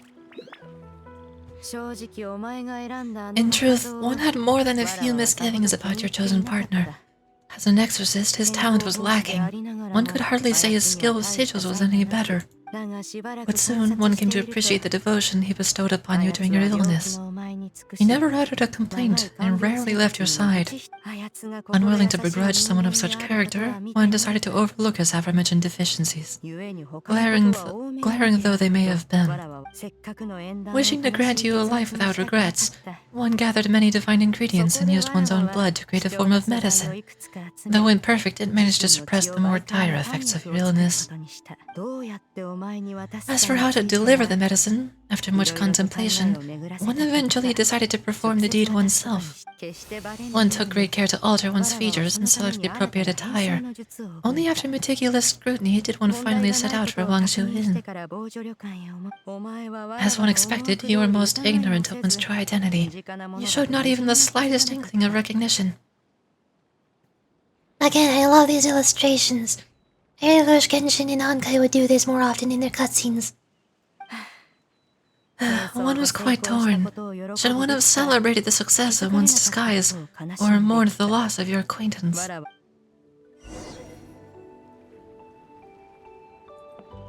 Oh, I'm going this way. Oh, weird! It's like I'm going through a museum.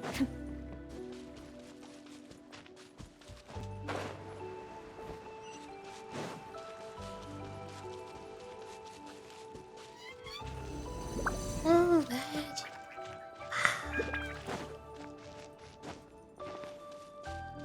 Hello? Yep. Hello? Alright. Nice. Nevertheless, one would speak to you about another matter if you were amenable. Even considering your loss of memory, one was simply flabbergasted that you could so easily forget the consequences of consuming medicine infused with adeptal blood. Its proclivity to attract monsters is hardly that complicated. To think that you would try to travel while weak from sickness and heavy with a child. Had one not intervened to clear the fog, all of you would have been lost during the night.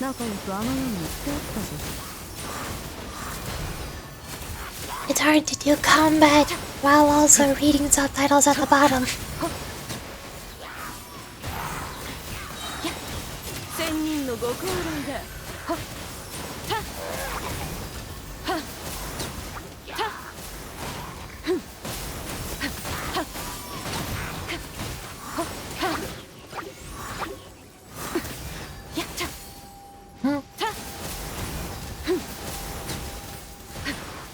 I'm getting there.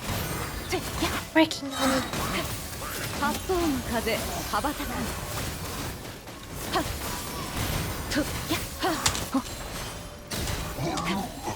Oh, I forgot what her burst does. It lets me jump and do plunge attacks. Okay. I remember now. Thank goodness I remembered right at the end when it did not matter. Those monsters would hardly have pursued you with such ferocity without sufficient incentive. They were likely incited by the presence of godly remains. Said godly remains, in turn, were likely drawn to the trace of one's scent on your body. One was, after all, an active participant in the Archon War. This is a good illustration. This is some good art. Some of the gods were like... I lost the voice. Some of the gods were likely shattered by contraptions of one's merry making. In the end, one was relieved to see you endure through the night. At the break of dawn, one heard of infant's cry pierce through the air, and one saw you carefully cradle the child to your chest. Although certain mortal matters remained foreign to me, one could not help but be moved by your joy. To see you happy, that was more than enough.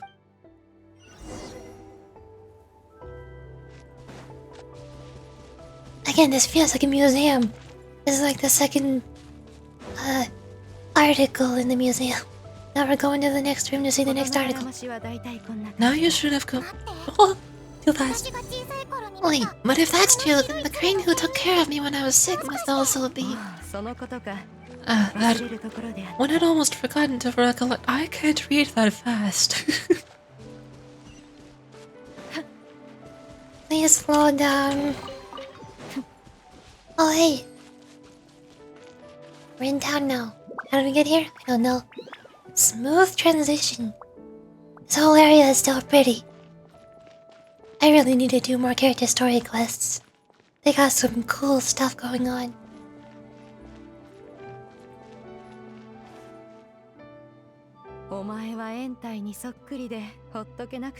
Just as you and I troubled one with her antics, so did you give one many a headache. Upon finding you buried burning with fever, one made plans to bring you back to one's abode for treatment. However, upon seeing one's form, you began to cry, refusing to get on one's back. When one asked you why, apparently you believed that one could not possibly be a true Adeptus, because all illuminated cranes are white from tip to toe. One had no choice but to apply One had no choice but to apply powder to one's own body to conceal the variegated nature of one's appearance. It became more than amenable enough when one stood before you, devoid of any other coloring. It bears mentioning, however, that this crane Yuandai was nearly entirely pure white in color. Though you had never encountered her in that form, you still recognized the essence of her being. Perhaps fate brought you two together in more ways than one.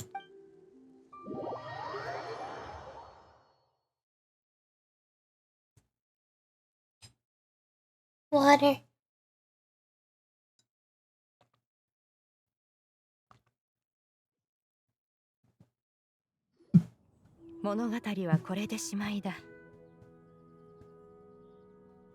Now all has been revealed. One owes you an apology, Yuandai. One recognized you upon your very entrance into Wanmin Restaurant. One has always viewed you as a disciple of equal standing with Ganyu and Shenhe. Indeed, one wished to bring your story to a satisfactory end with this visit to Liyue Harbor. Still, one could not reveal your identity right away. Had one simply informed you of all you had lost, all those cherished memories would merely have become a fictionalized account of another. Memories are most meaningful when recalled by those who lived through them. Would you not agree? Even if the process was painful and arduous to experience. Have you any further inquiries? Master, I must ask, if you found me all those years ago, why did you leave me be, even though you knew about my mistake? Why did you not bring me back to Mount Aokang by force? One has never regarded your action as a mistake. It was a simple choice, nothing more. When it is time for one's progeny to leave the nest, it is the responsibility of an elder to let them fly free. Yet when your wings grow weary and the night grows dark, just know that you'll always have a place in which to return. It is a refuge referred to by many a name in mortal writing. Home, nest, haven, whatever its denomination may be, its essence remains quite unchanged. One speaks, of course, of a place not unlike one's own abode. One's disciples are free to come and go as they wish, yet the door remains forever open to those who wish to return. One rather hopes you count yourself among them. Thank you. Thank you so much. You and I. One expects you, too, to have sensed the rapid deterioration of your condition as of late, have you not? 40 years ago, you chose a path without a future. Though one used one's own blood to provide you with a few decades of extra time, it merely delayed the inevitable. One may have extended the path, yet one was unable to alter its final destination. Even the power of an adeptus has its limits. Had your condition continued to deteriorate, you would have forgotten your life as a human entirely. In the end, you would have turned into a creature lacking in the ability to even comprehend its own monstrosity. Monstrousness. Never seen that word before. Fortunately, you're able to avoid that scenario by reclaiming your memories. Though one sped the process along by providing some guidance, the result is entirely a reflection of your own effort.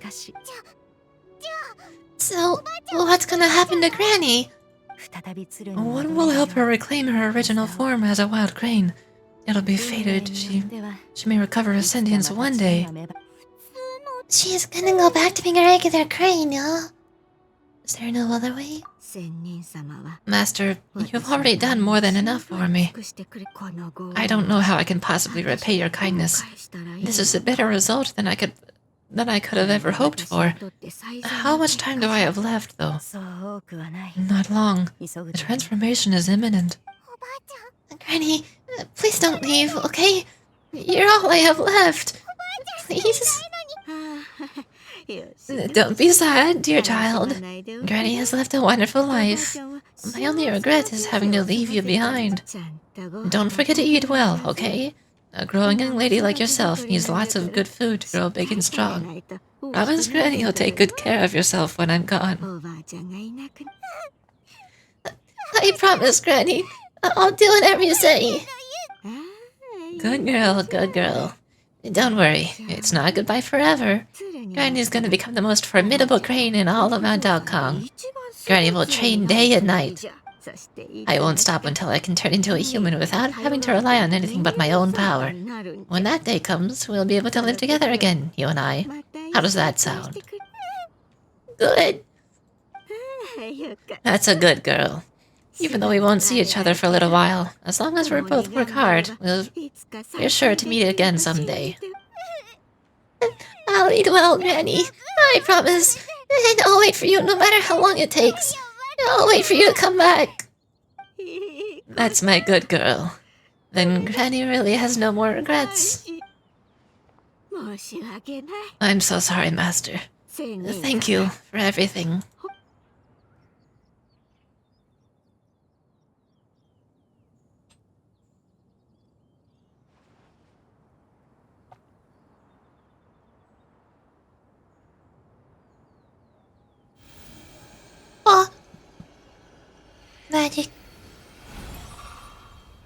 Ah, you can just do that. I see.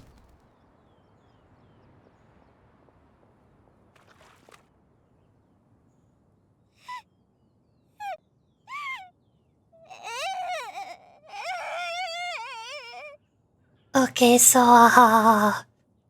what are we gonna do about Shuyu now? Oh no. Shuyu? Let her be. At her age, crying is a natural, if not fitting, response to such an event. Tears are a necessary part of maturation. Sometimes there is scarcely a better vehicle to wash away the toll of stress and misery. Now that the issue has been resolved, you should also take a moment to relax. Give yourself some time to rest. Take a nap if you must. One will wake you in due time. Okay, but like, what are we gonna do about Shuyu? She said that both of her parents are gone, and the only person who's been raising her was her granny. And she's still a child, and now her granny is gone. What do we do now?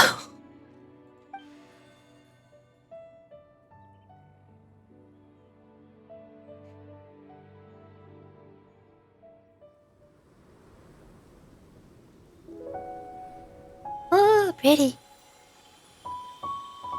Oh, ah. Oh, this is a full-on cutscene.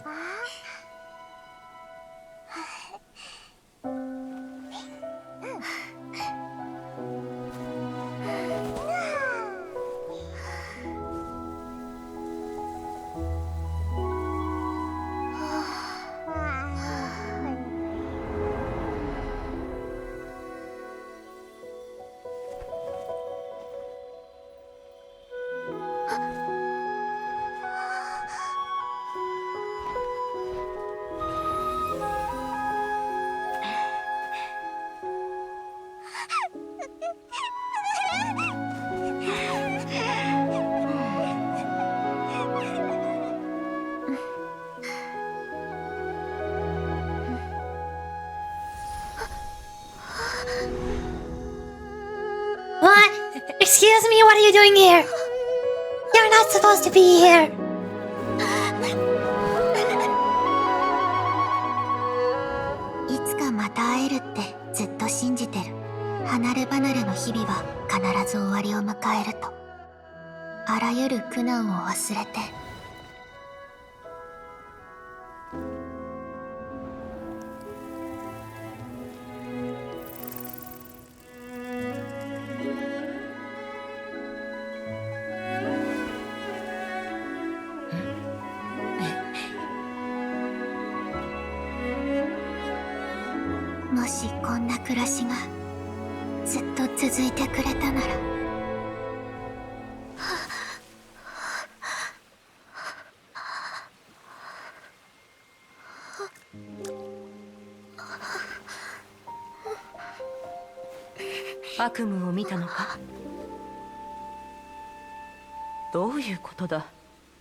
Okay, now that was a pretty good cutscene.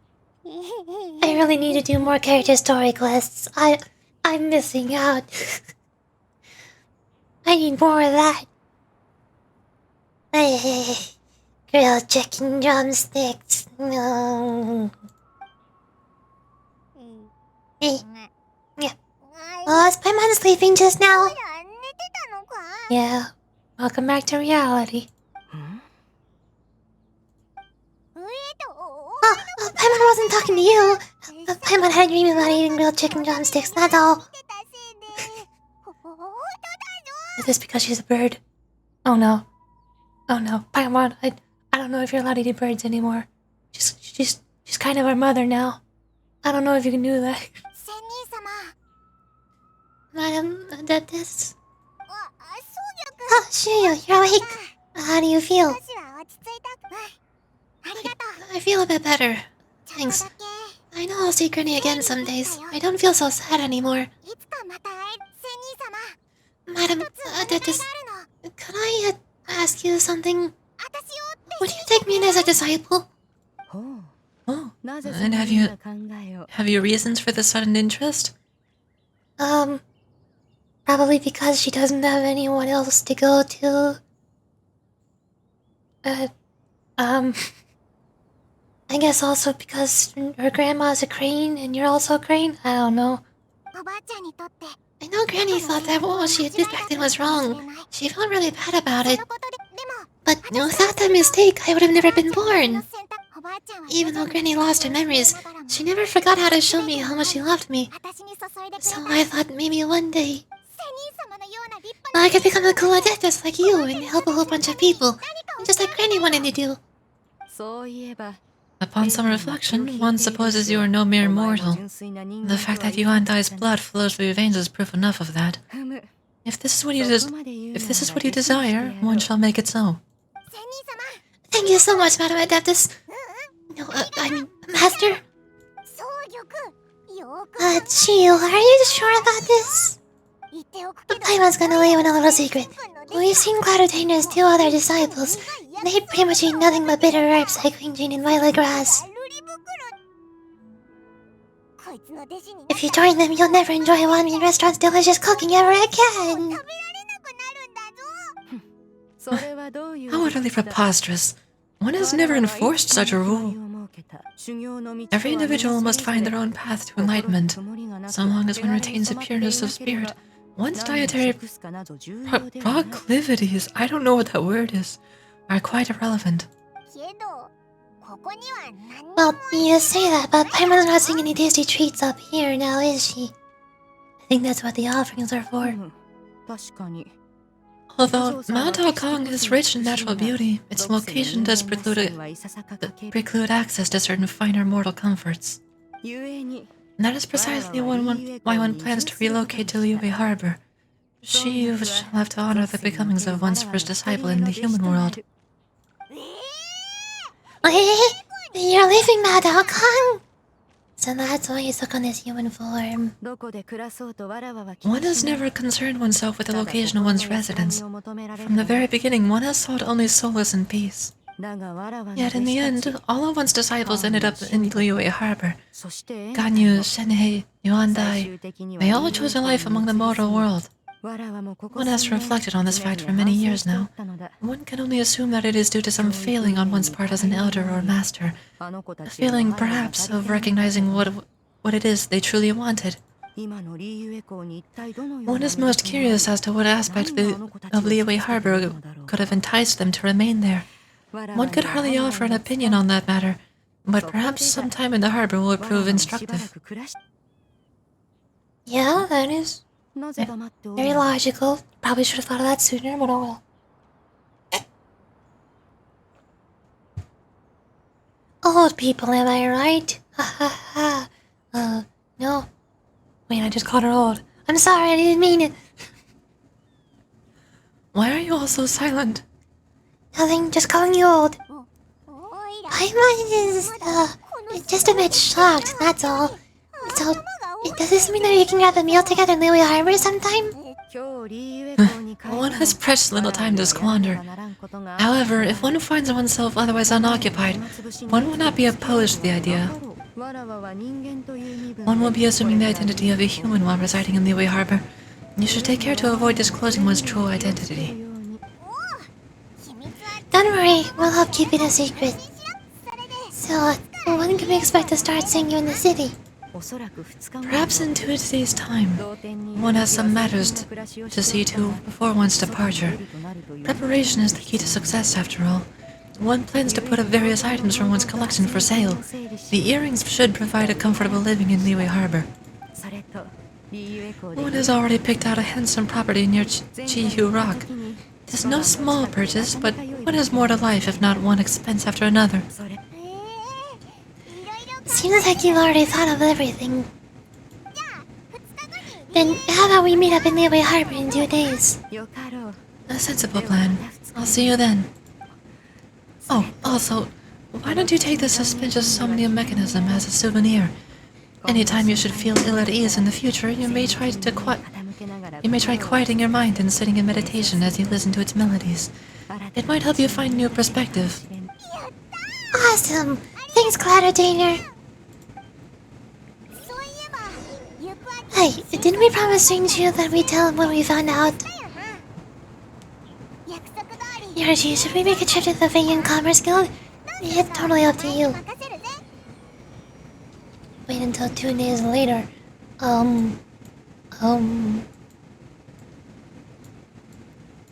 Vegan Commerce Guild is down here. Wait. I need to wait till 2 days later, that's hard. Time? 1, 2. Oh, that's the limit.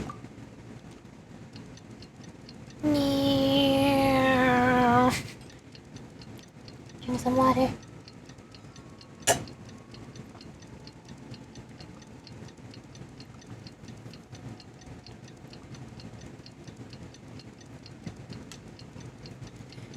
I also need to use the restroom. I was going to do that as soon as this cutscene was done, because I thought this was the last one, but apparently there's more. I don't know if I can hold it. Oh. I guess I might as well. It's probably a good stopping point. I'm gonna be right back. Hold up. Wait.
何か悩み事？一緒に考えてあげるわ。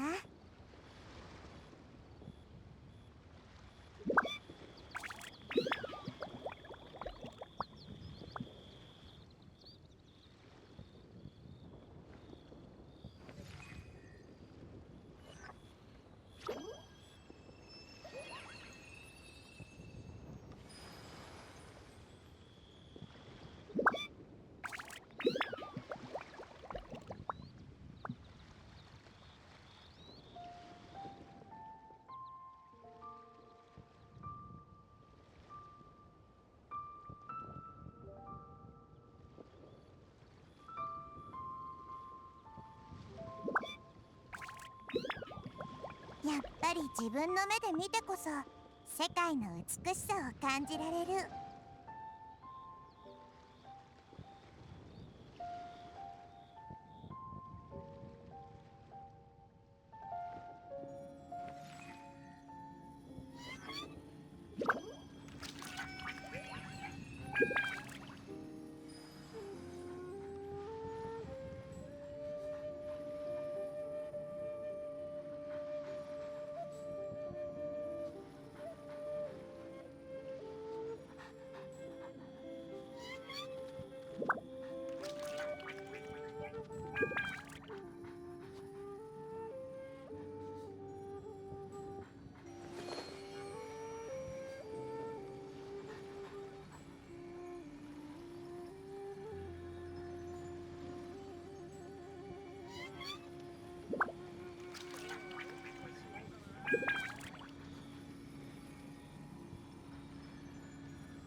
Hello, I'm here.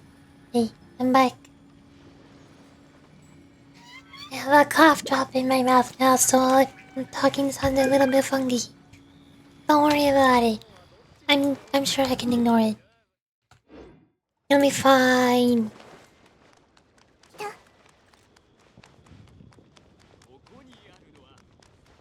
Hello, I'm here. Your concerns are excessive and unfounded.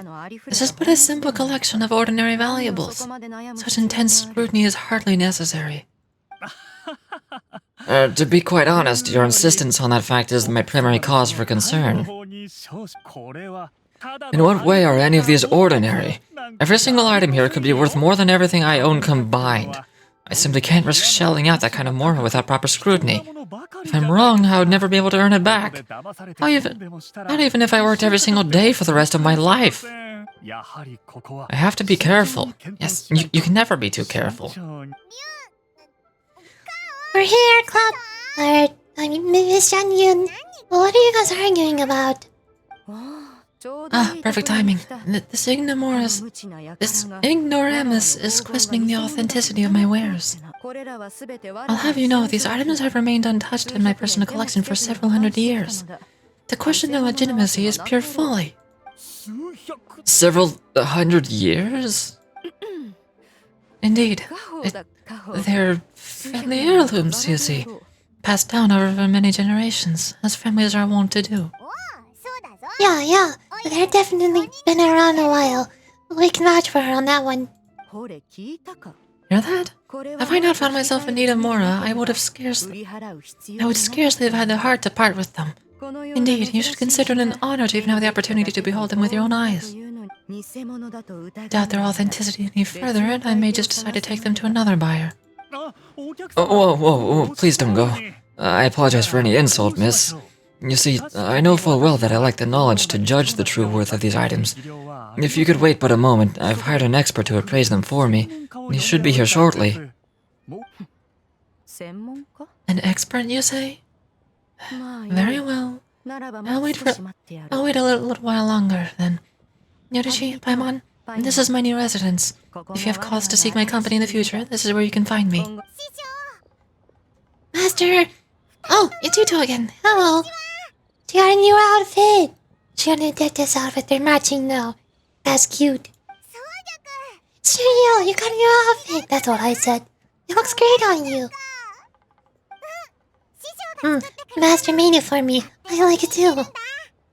I lost your voice. It's gone. Huh? You know how to make clothes? Do I know how to make clothes? With the support of the proper mechanism, sewing is hardly a challenge.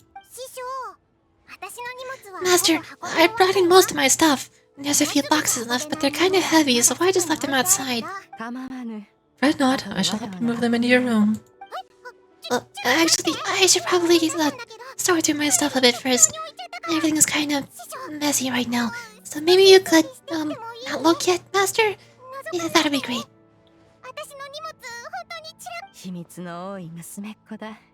I'm guessing she made some kind of gift that she's going to give to Xianyun. She's hiding it. Random guess. No packing. Random guess. It appears my young apprentice has her own fair share of secrets. No matter, do what you must, child. Now, this expert you mentioned, when can we expect their arrival? Soon. There he is. Here, allow me to... Oh. Allow me to make some introductions. This is Mr. Zhang Li, a well-respected consultant at Wingqing Funeral Parlor, and an expert in all manner of valuables and antiques. Fancy seeing you here. Hi. Mr. Zhang Li, this is Miss Yan Yun. As I see, we are also surprised. She is the one who's looking to sell the collection of valuables I mentioned earlier. How do I do Zhang Li's voice? His voice is hard. It's very deep, I think. Oh yeah, you two know each other, don't you? Oh, that makes this so much worse. Oh no. Oh no. Should I leave? I think I should leave. I don't think I need to be involved here. If it isn't Miss Yan Yun. It's been quite some time since our last meeting. What a serendipitous reunion. Indeed. Most serendipitous. Have you been faring well as of late, Mr. Zhang Li? Quite well, thank you. I was fortunate enough over the past few days to enjoy both a stroll in the mountains and a fresh brew of tea from my most recent harvest. The experience has left me with much insight and peace. So you two are already acquainted? Indeed. How fortunate we are that fate has brought us together again. As for the matter at hand, if you are otherwise unaware, allow me to inform you that Miss Shan Yun is a well-regarded collector and appraiser. She is well-versed in all fields of oft celebrated of her impeccable taste. You stand to gain much from this opportunity. You're too kind, Mr. Zhang Li. True collectors pride themselves on their wealth of knowledge and eye for detail. I see what's happening here. I can say without a doubt that you're foremost in that regard. Why, you flatter me, Miss Shan Yun. The camera cut between me and Paimon. You flatter me, Miss Shan Yun. It would seem that you are as self-efficating as ever. Not at all, Mr. Zhang Li. Not at all. While I am loath to butt into this conversation, I must ask. You two already knew each other, and you seem to have quite a cordial relationship. Can I be certain that you're not working together to swindle me? I mean, you never know. Preposterous accusation. Heavens themselves would collapse before we could conspire to do such a thing. Miss Shan Yun speaks the truth. Contracts are built on honesty and trust. If that proves to be beyond your capabilities in this instance, this transaction may be taken elsewhere. Say no more. Let us depart. I jest. What fool would still honor such doubts about Mr. Zhang Li himself as vouched for the goods? Miss Shan Yun, wait. Yeah.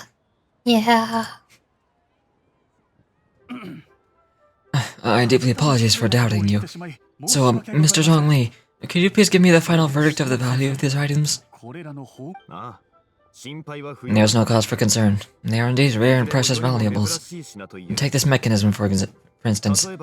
Though one may not immediately perceive its purpose, its structure and appearance are exquisite enough to merit a place in any fine home. The same can be said for this one here. Few could hope to possess an item that so perfectly blends mechanical wonder with geometric grace. I'm sure you've heard from your travels that the study of mechanisms is among the most wondrous arts in the world. With that in mind, I earnestly recommend procuring every last item in this collection. Alright, since I hired you as my consultant, Mrs. Zhang Li, I shall of course trust your good opinion. Then, in that case, Miss Shan Yun, I'll take the lot. However, since the final sum is quite large, how about we start with an initial deposit through the Northland Bank? The Northland Bank. Oh, you refer to the fiduciary house. I don't know that word. Very well. I fear people only use the term bank nowadays. In that case, I'll be off for now. I'll return to collect the goods once you've received the funds.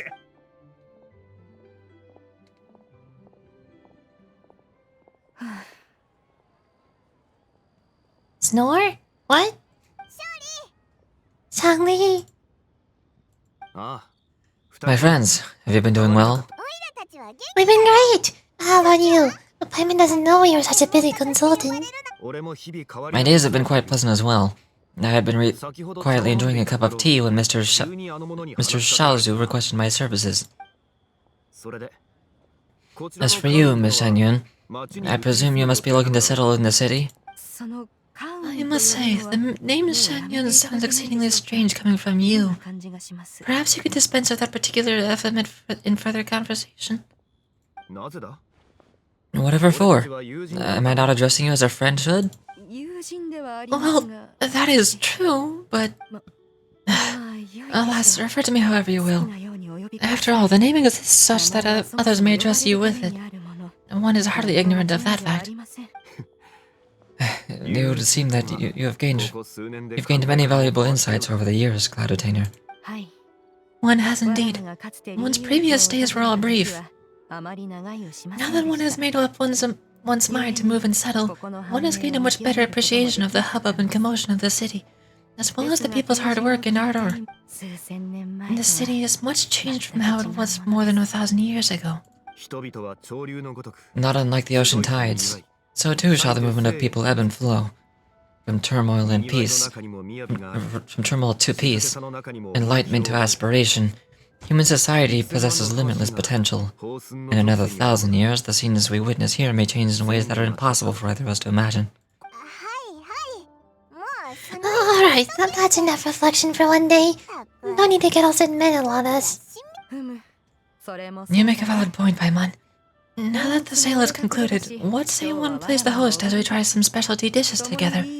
One must profess great interest in trying bamboo shoot soup.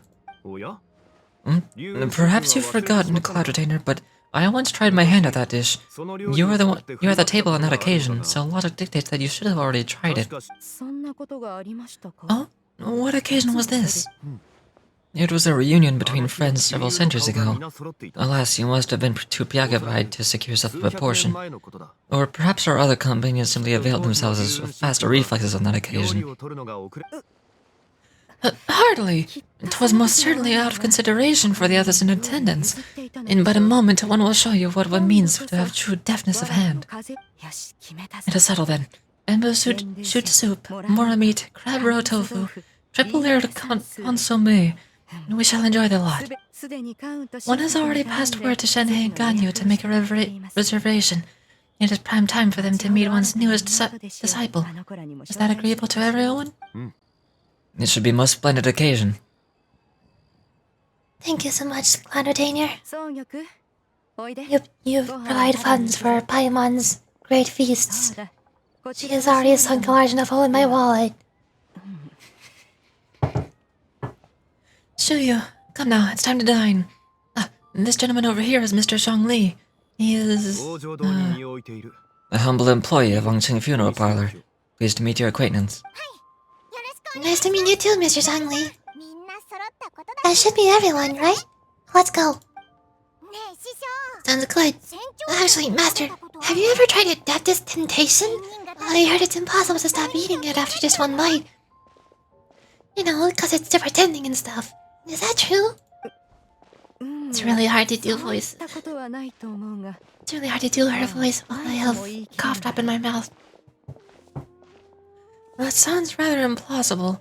Although with the right preparation, certain dishes can be delicious, too delicious to resist. But why are you all walking so fast? Hey, wait for Paimon! Hey, wait up!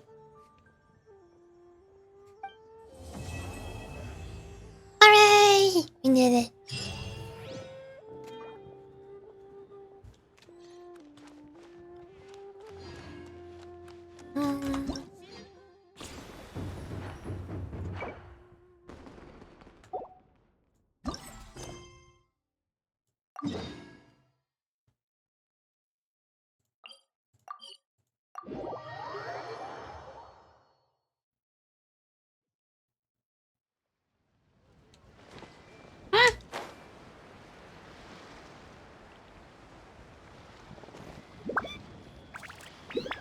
Is it just me, or is there way more lanterns than I remember?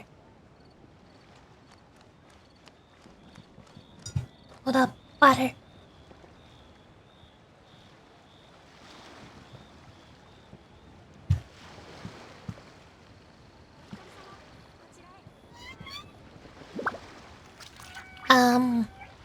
Small problem. Ketching and Charlotte are here. I don't have voices for them. Oh no. Ketching and Charlotte? Paimon never thought she'd see you two together. Nice to see you again, Yorichi and Paimon. We're not interrupting anything, are we? Not at all. I wasn't in the middle of an interview or anything. I was just asking Miss Ketching about purchasing a kite. Hello, Charlotte. I'm guessing I get this introduction because I haven't been to Fontaine yet. Even though I've already unlocked Charlotte and she's playable. A reporter for the Steambird, a renowned newspaper in Fontaine. Charlotte has an enthusiastic nature and a keen sense of news. Traveling across the streets of Fontaine, she captures the truth in a multitude of matters with her trusty camera. Her lifelong endeavor is to publish authentic and breaking exclusive scoops in her pursuit of the truth. She is willing to go beyond the norm, even at the risk of her own safety. She is also well aware of the storms that will be triggered upon the revelations of truths. But despite all of this, neither the toil of the job itself, nor the pressure of the external denunciations and threats has ever phased Charlotte in the slightest. So she breaks into places she's not supposed to go to take pictures of things she's not supposed to take pictures of. And also she takes pictures of people who do not give her permission.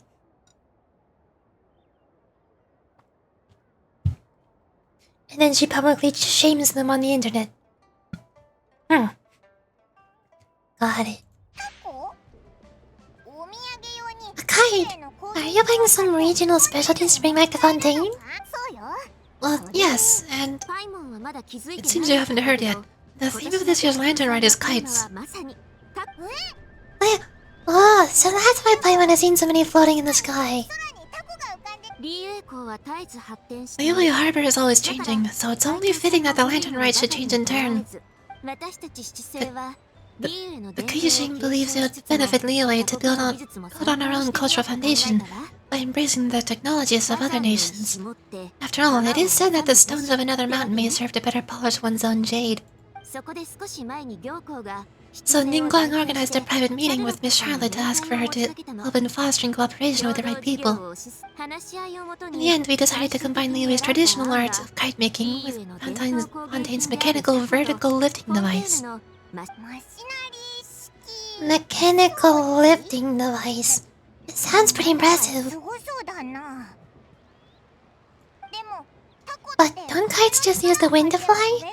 Why do you need to add something mechanical? Well, you've actually just answered your own question, Paimon. How high and how far a kite can fly depends as much on the weather conditions as on the skill of the person holding the string. But as soon as there's no wind, you can only flail about helplessly like a street flower Medeka out of water. Experience doesn't matter at that point.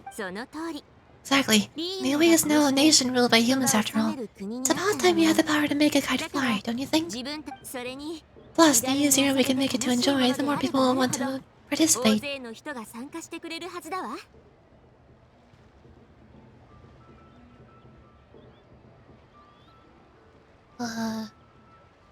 Sounds awesome, I think. Right? I also thought it was a novel idea. Plus, it shouldn't cost much to do. With Miss Charlotte's help, everything has gone smoothly. Our new mechanical kites are already available to purchase from a stall in the harbor. We're having trouble keeping up with demand. We also gave quite a bit of thought to the price. We didn't want it to be too much more expensive than a traditional kite. Cool! Turns out you two Ningguang like playing with toys just as much as Paimon. Toys? They're not exactly toys. See, Miss Ketching? That doesn't seem to be everyone's first reaction. Although kites are one of the most time-honored cultural relics, Outside of their use in certain ceremonies, I suppose they are considered playthings more than anything now.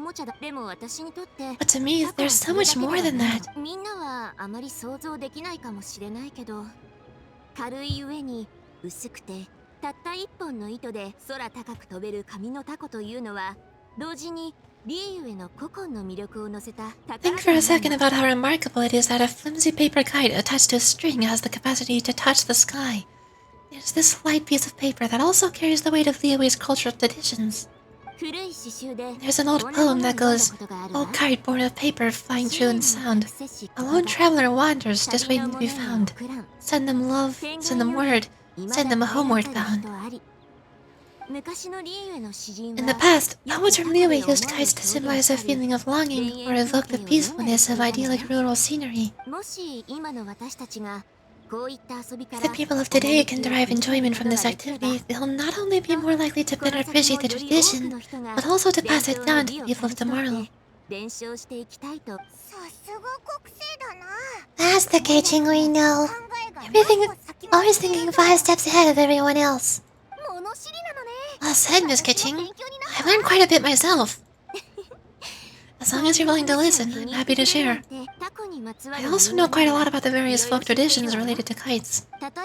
For example, whenever a kite flew away, people would often say it was the Adepta that summoned the wind to take it away as an offering. That way, you can turn an unfortunate event into an auspicious one. What about something more fun? Do you know anything like that? More fun. Let me think. Oh, I suppose we should first talk about how kites are made. It's another one of our precious forms of traditional craftsmanship. My grandfather told me that back when he was a boy, children learned the art of kite making step by step from their elders.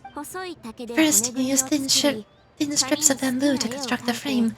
Then you draw a design of your choice on a piece of paper, paste it onto frames, and tie on the string. Then you look towards the sky and release the kite to soar among the clouds.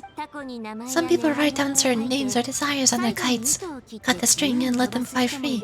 Others may place particular thoughts or meanings onto the design itself. Are certain designs associated with certain meanings? I'm gonna jot down all of this. Well, for example, kites in the shape of a butterfly typically symbolize freedom, happiness, and the desire to break free. Fascinating. What else can you tell me? The scissor-tailed swallow is the most classic design. It symbolizes good fortune and joyful tidings. Different colors also have small variations in meaning. Are these commonly understood meanings and symbols in Liyue? Kind of like the language of flowers and Fontaine? I believe so.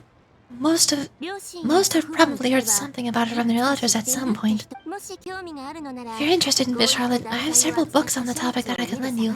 They could be a useful reference. That'd be a huge help. Great! Looks like I've got a good outline for quite the article on my end. Hope it goes well. Perfect! We're gonna take a look around. Then I'll show Miss Charlotte to my home for a little while. Oh, I almost forgot. The Ministry of Civil Affairs is hosting a kite-flying contest on the Night of Lantern Rite. Yorchi, if you're interested, you're more than welcome to bring a kite and participate. The rules are simple. Whoever flies their kite the highest and farthest wins within the time limit will receive a special honor along with a secret prize. I've already prepared more than enough empty film for the event. I can see the spectacle already. We'll be there. Paimon was on board the moment you said secret prize. Then I'll look forward to seeing your performances. You bet. See you then. It's probably pretty obvious, but I'm losing my voice. I think I need more tea. And honey. The cough drop did not work. Oh no. Water is also not helping.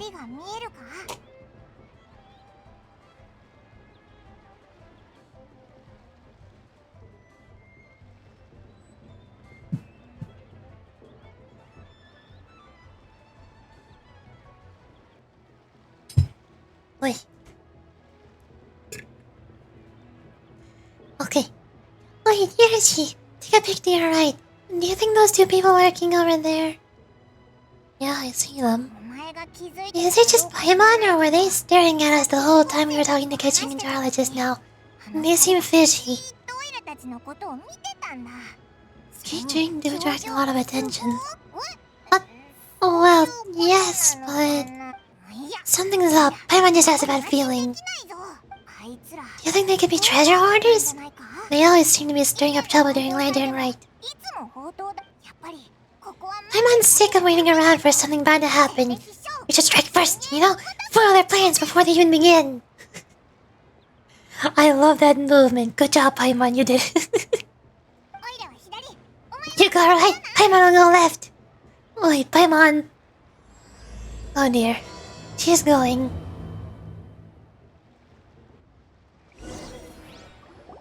I didn't know Paimon had the powers of teleportation. Hold on, before I do that, I need to refill my tea. I'm gonna be right back. Hold up. Hold up.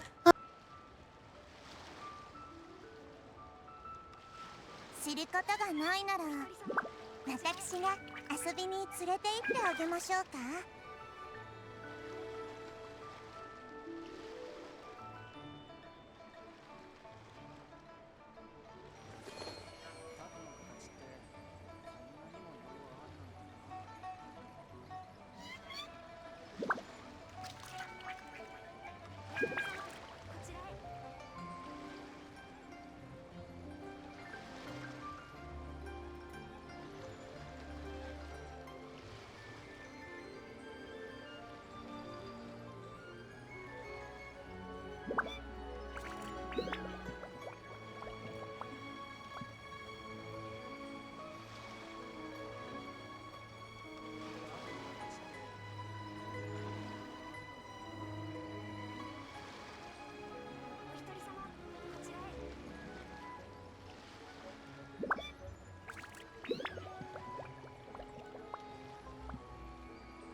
何か悩み事一緒に考えてあげるわ。お一人様こちらへ。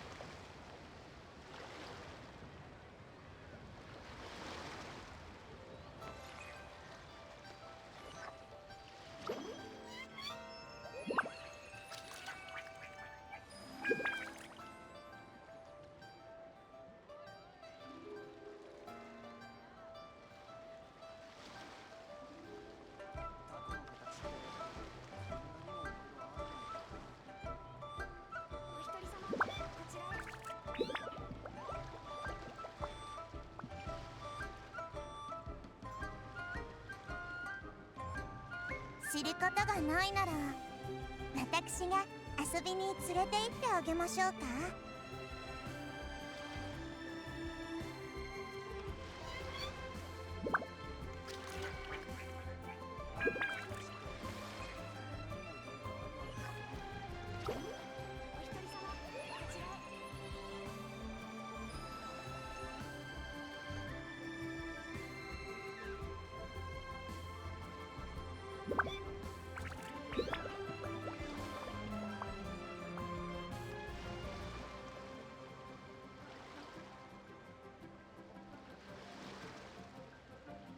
やっぱり自分の目で見てこそ世界の美しさを感じられる。お一人様こちらへ。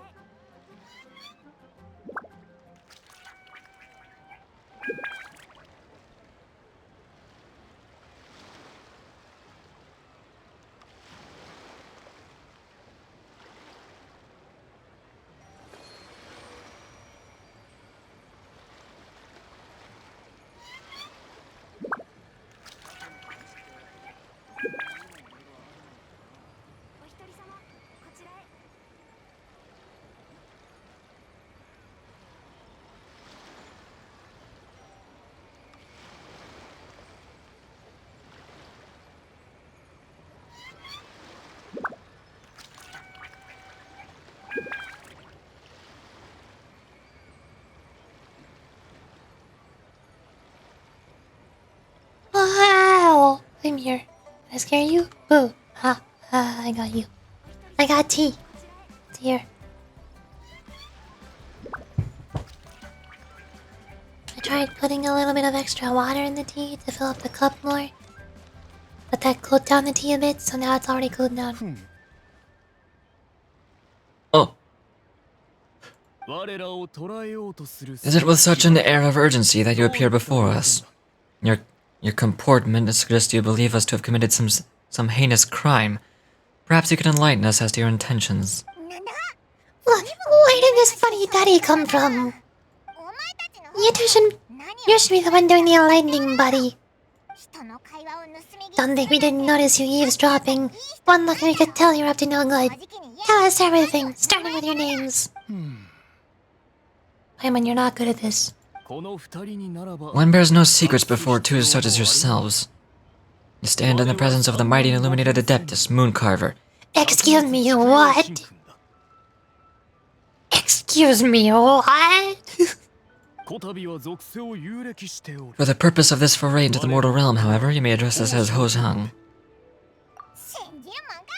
You're kidding? I love that slide. The deer's got his head stuck so far up in the clouds, there's no way he'd humble himself down here with the rest of us. You may want to hold your tongue, Paimon. That slide! Don't think that Paimon is going to believe you just because you know her name. But Paimon, yes, you're supposed to be Mountain Shaper, right? Yes, Paimon.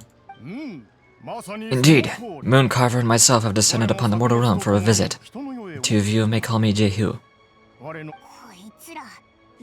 Looks like you did your research, but in our experience, the harder you're trying to lead us on, the more the likely it is that you've got a big fish on our hands.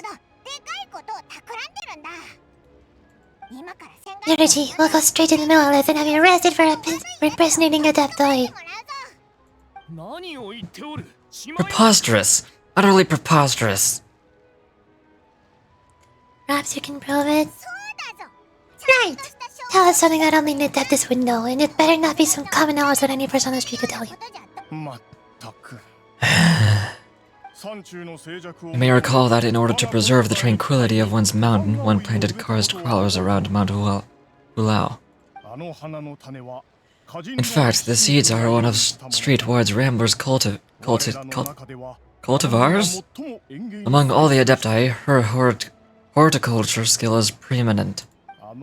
The plant neither wilts nor withers, and its practical use is undeniable. Yet it does require quite the upkeep. I'm struggling to read, help me. After a while, one tires of the effort. Thus, one had no choice but to foray into town to inquire from Streetward Rambler, a gentler and more easily managed variety. On your way, you were accosted by a group of youths, and without revealing your true form, you were unable to extricate? What are these fancy words? I'm not good at English. Extricate yourself of their presence. If one's memory serves, Streetward Rambler had to personally come to your rescue. How did you come into possession of such knowledge? The young lass, Yao Yao, keeps no secrets from Cloudotainer. Yao Yao's here! Where? I need to find her. I need to speak with her. I'm not gonna do anything bad, I swear. I'm just going to squeeze her really hard and shake her around and pick her up and throw her in the air and maybe kidnap her and take her on adventures with me. Maybe. And also maybe convince her to lure out Chi-Chi for me, and then I'm gonna kidnap Chi-Chi. I'm gonna be very nice to Chi-Chi. And both of them. I'm gonna be very nice. Alas, one can only let bygones be bygones. Suppose they really are the Adepti. But that might have been more detail than we needed. It seems like you two are the real deal, and I'm sorry for suspecting you. But for being as forgiving as yourselves, this is just water under the bridge, right? Take it as a compliment to the quality of your disguise. Few people will be able to see through it. You indeed have an agile mind, Yoruchi. Cloud Retainer was not mistaken in her high estimation of you. I'm still curious about something. It's just... Paimon can understand why Mountain Shaper's here, but why did you decide to come to the city of Moon Carver? It's not really your thing, is it?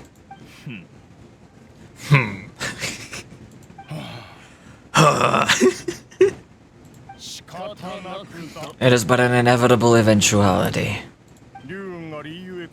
Long have the mountains remained strangely idle since Cloud Retainer's moved to Liyue Harbor. With Lantern right near at hand, one would expect Cloud Retainer to provide us with an account of the festivities in advance. Yet, to this day, she has failed to appear. Cloud Retainer is hardly the forgetful sort. One must never rest idle in the face of that which demands action. And since our acquaintances dwell in Liyue Harbor, we had to travel here in human form to avail ourselves of their aid. Cloud Retainers, in this case. But a moment ago, one heard you speak of a mechanical kite of sort. It appears the essence of the situation has hitherto revealed itself. Now it is time for one to retire back to one's abode. Huh? So you're not looking for Cloud Retainer anymore? Perhaps there are aspects of Cloud Retainer's temperament that remain opaque to young Paimon. Given one's understanding, one can only imagine the anger that now consumes her. Cloud Retainer is of a proud and arrogant disposition. She holds the belief that her skill in mechanics surpasses that of all others. One can be quite certain it is hardly with an open mind that she regards the arrival of this new technology. One surmises that she has shut herself away, refused all company, and buried herself in the study of her own creations. To call on her would only invite her rebuke. However, if you do happen to cross paths with her over the next 2 days, do pass along one's regards. I don't think she's lost contact with you because she's busy with work. I think she lost contact with you because she moved into Liyue Harbor. She's not in the mountains anymore. She's kinda here. Sure, leave it to us. Have a safe trip back. Enjoy the scenery and happy landed rite. Thank you for your kind words. We shall now depart. You got all worked up for nothing, huh? Nope, I wanna think you got all worked up for nothing. All that trouble and it turned out to be people we knew all along. Well, it's still pretty early. Let's head over and check out the kite stalls. Ivan wants to see what kind of kites we can buy to use in the competition. The bigger and prettier, the better.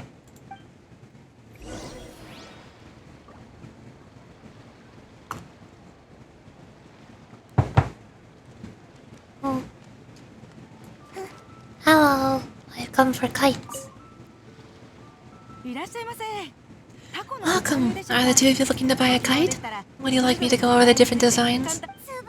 Oh, a scissor-tailed swallow, and a butterfly, and... oh... This jade chamber design is our newest. It's been selling like crazy over the past few days. Does it also have a unique meaning? Of course. The jade chamber symbolizes wealth and abundance. The kite bearing its design is said to bring riches in the future to those who fly it. Oh, now that's Paimon's kind of kite. I apologize for the interruption, but are all your wares in order, Miss Senyun? Yes, they're just over here. The paper, bamboo, and ice. All the necessary kite-making materials. Wonderful. I'll pack them up and get a guard to deliver the goods to Yilong Wharf for you. Yilong Wharf? Oh, wonder what that place is like during Lantern Rite. I would love to go have a look. 'Wonderful. I'll pack them up and get a guard to deliver the goods to Yilong Wharf for you. Oh, wonder what that place is like during Lantern Rite. 'Wonder what that place is like during Lantern Rite. If the two of you are interested in going to Yellow Wharf, then could I trouble you to find Gaming and deliver the goods together? Is Garing the guard you just mentioned? Yes, the communications office handles shipments and transports around Liyue. He works for the Secure Transport Agency, one of our sub-organizations. The problem is many of the colleagues have taken leave during Lantern Rite to spend time with their families, so our available workforce has seen a dramatic decrease recently. If you are willing to help out, then I could get a head start on my next appointment. You do seem really pressed for time. You expect to be compensated. Of course. Hard work deserves ample rewards. Now, at this time of day, Gaming would be somewhere in the vicinity. Just follow the main road until you see the head of the Wushu dance costume. Should be on your right. Be sure to come back if you'd like to buy a kite. I'll even give you a discount. Yo, free discounts! Let's go! You get to go meet gaming. Gaming.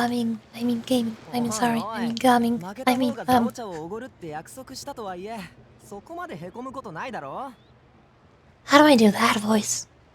I got nothing. That might take a moment. Wait, I thought we had an agreement. Loser buys dim sum tomorrow. Look at you scowl like that for much longer, and your face might stay that way. Hey now, don't be upset. How about this? You extend the invitation and I'll pay. No way, Gaming. You're always the one picking up the tab. I'm not trying to be a sore loser, I just didn't expect you to come from behind to win like that. That was nothing. All in a day's work, friend.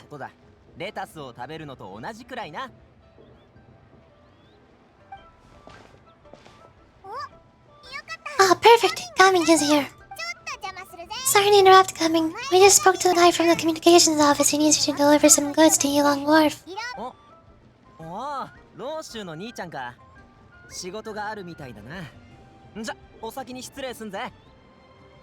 Must have been long too. Looks like I've got work. Gotta go. Sure, go do your thing. Let's have a rematch when you get back. I won't let you win so easily next time.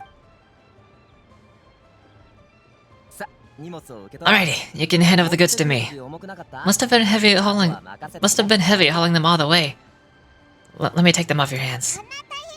It wasn't that bad. It's just some kite making materials. Plus, we didn't have to walk very far. Kite making materials. I see. I'm glad it wasn't too much trouble, Paimon. Still, I owe you one. And you must be Yorichi. It's nice to meet you. Thanks for your help. What? You know us? Paimon, you need to stop being surprised at this point. Everybody should know us. We've kind of been everywhere. We kind of saved the world multiple times.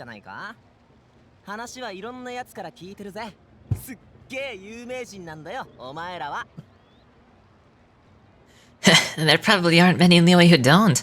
I've heard quite a bit about you two. You're quite well known around these parts. Oh, and please excuse Longshu if he forgot to thank you. Take my thanks in his place. He's a good guy, he's just been super busy lately, running around from place to place. Don't be too hard on him, yeah? No thanks necessary. So, you here for Lantern Rite? Yeah, it's always been so lively this time of year. We were actually hoping we could tag along for Yulong Wharf and have a look around. Perfect, we'll go together then. I'm good with directions, so just follow me. Trust me, I know my way around. We can exchange stories, tell jokes, or just chat along the way.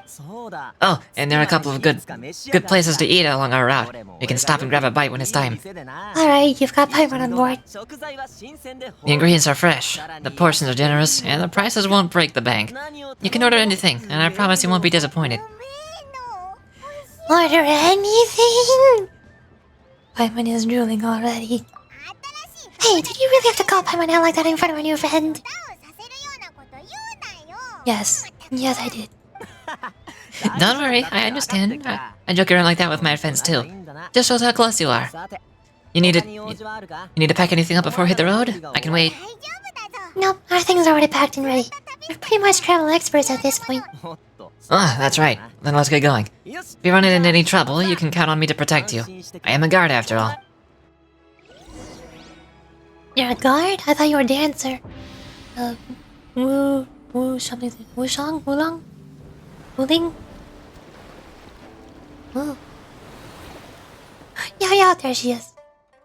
When do I get my guaranteed yo-yo, huh? And you're over. Paper shadow ruminations. The muscling stream the way higher, you and Paimon are drawn to the painter making paper cutouts. Whoa. It's whoa. Spy two familiar silhouettes among the items she is preparing. Okay, so it splits up from here. Two of them are unlocked, one of them is later. The Aurelius Baskin Spring and Heaven's Present. You think that's these two? No? Oh no.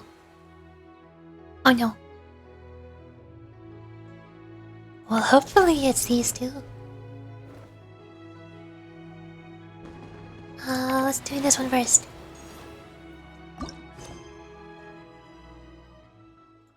I wanna see if Yaya's here.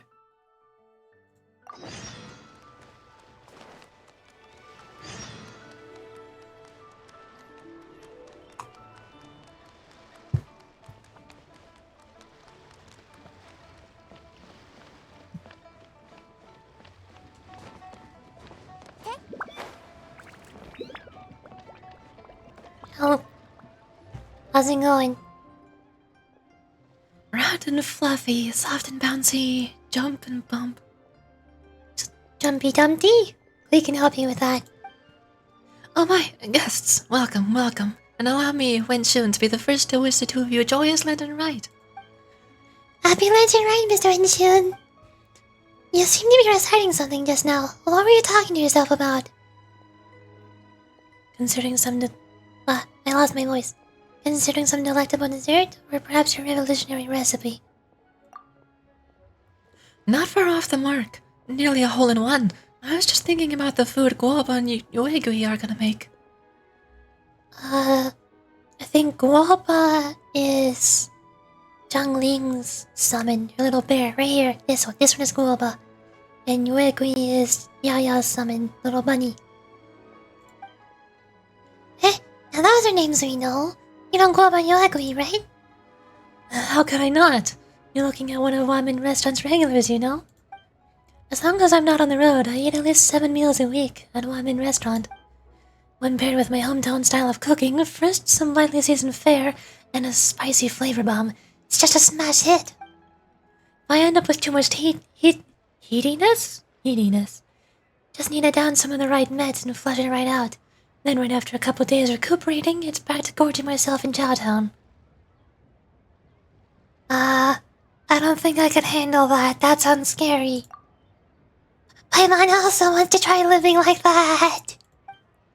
Anyway, I get to see Guoba and Zhanling pretty much every week, and sometimes even little Yayao.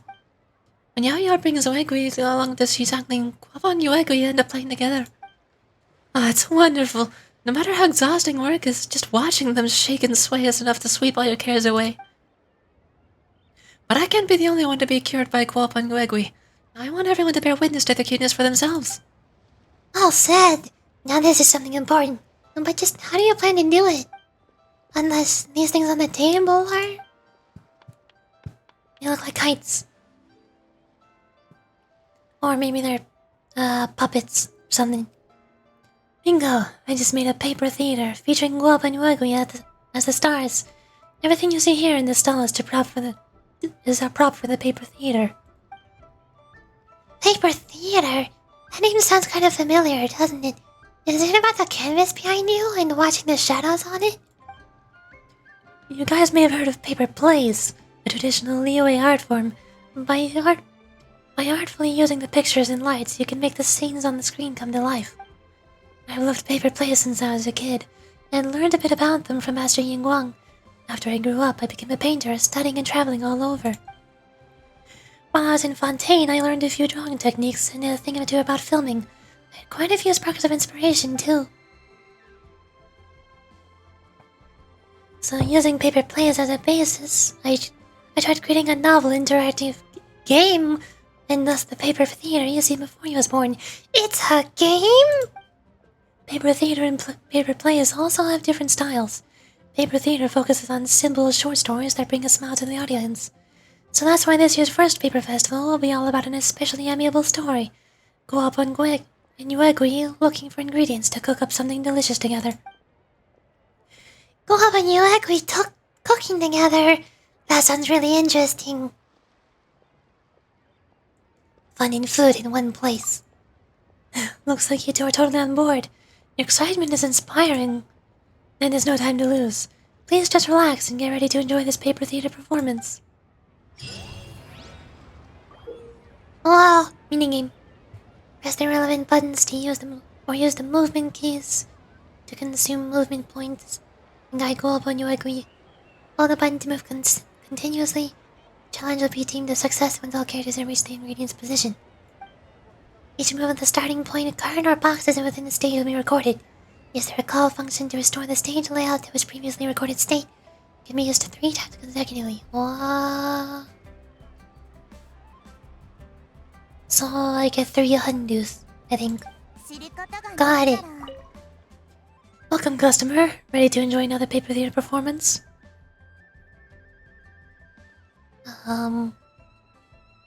About the dish to be made at the end. Ah, so you did notice it. Jay and chilies were indeed not among the ingredients they gathered in the paper theater production. And that's because the dish they're making is a treasure duck. A real classic, that, and not at all spicy. My family is used to food with lighter seasoning. Maybe something a bit saltier if we're feeling adventurous, but not fans of spice. But I don't think a person should just stick with foods they liked as a child. Everyone should gradually expand their culinary horizons, find their own tastes, and learn to appreciate all kinds of deliciousness. It's a big world out there, filled with so many mouth-watering meals. It's good to switch things up, even if for no good reason. Going with something blander first and something spicier can really spike your taste bud sensitivity. So even as I promote the cuteness of Guoba Nuegui, I'm also recommending the Say Treasure Duck. I'll have you know that it goes well with all kinds of dishes. Are you gonna give me that recipe? I wanna make it. What? What? Please enjoy. Whoa. Fragrant mountain delicacies. The aroma of a valuable fungus like matsutake permeates and blends perfectly with the flavors of all manner of ingredients, causing the resultant dish to radiate flavor. Guoba is very sensitive to the scent of matsutake. Unfortunately, his small hands are ill-suited to the task of gathering such shrooms. Oh no. They're trying their best.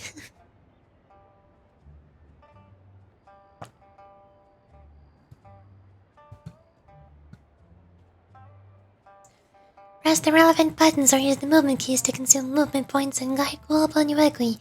Hold the button down to continue. Oh, I already read this. You're in a minecart. It's blocked. I guess I can push the crate, maybe? Yeah, okay. Yay. Next. When Guoba or Yuegui leave the starting point card, the areas they pass through will be marked.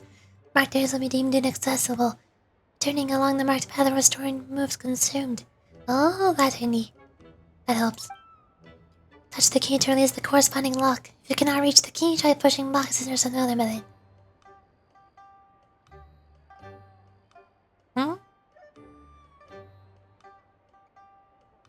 Oh, okay.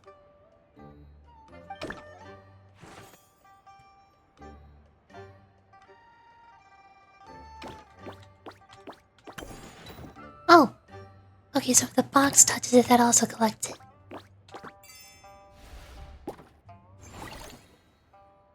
I think I already like this one a lot more than the Jumpty Dumpty event.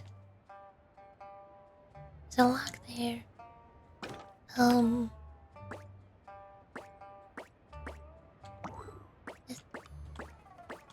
I go through tree? No. Surely I don't go this way. That doesn't make... Oh, I see. I push the box a bit, then I go back. And then I push it the rest of the way. Yeah! Nice. I'm learning. Press the portraits or use the number keys to switch the character you're controlling. In stages where Yuegui and Guoba are both present, you must guide them both to the ingredients position for the job to be deemed a success. Oh no. Um. Um. Push these out of the way. And Global goes here. Then you grab the key and go there. Yay! Easy. Oh. Suddenly not easy. Um.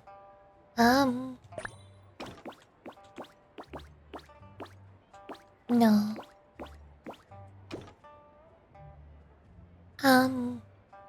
There's a box I can push to the key. There we go. And then...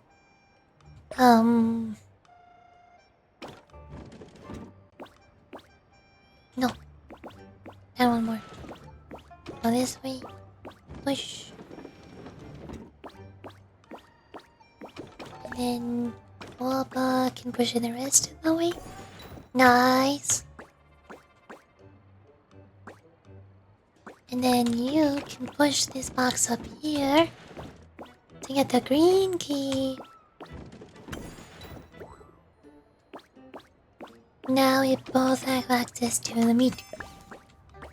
Yay! I did it. Oh god, there's more. Where do I start? Where do I start? Where do I start? I'm guessing you push the box out? Maybe? Maybe?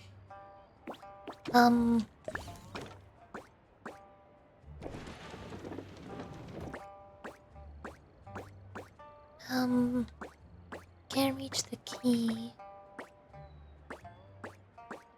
Push the box to the key.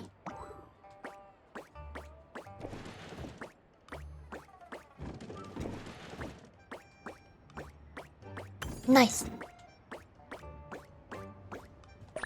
Now you can grab... No, we need a box.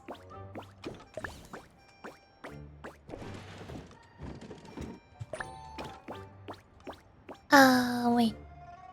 Wait. Hold on. Hold on. Hold on. Hold on.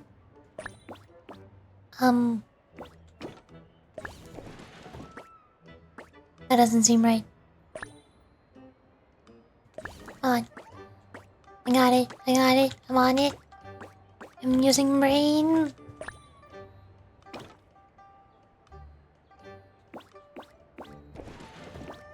Brain is thinking. No.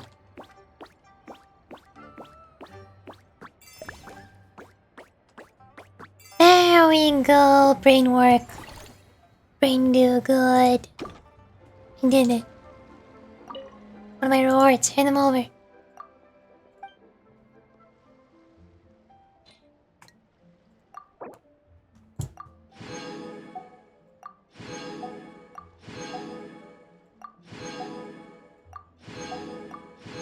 Nice. Wait, there's more. Oh, I'll have to wait. Okay, tomorrow then. Why? I don't know. That's how it is.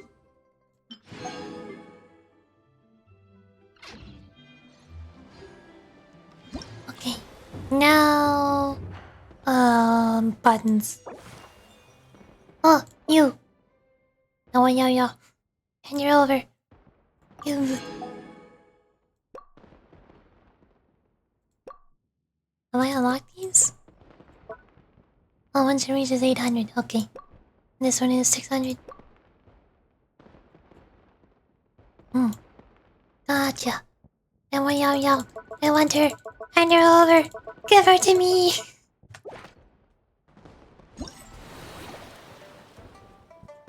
Okay, next quest then. I think. Unless there's something else here. No. Unlock later. Got it. I'm going here. Sorry, Garmin, I got sidetracked. I got distracted by yo. You understand, right? You know.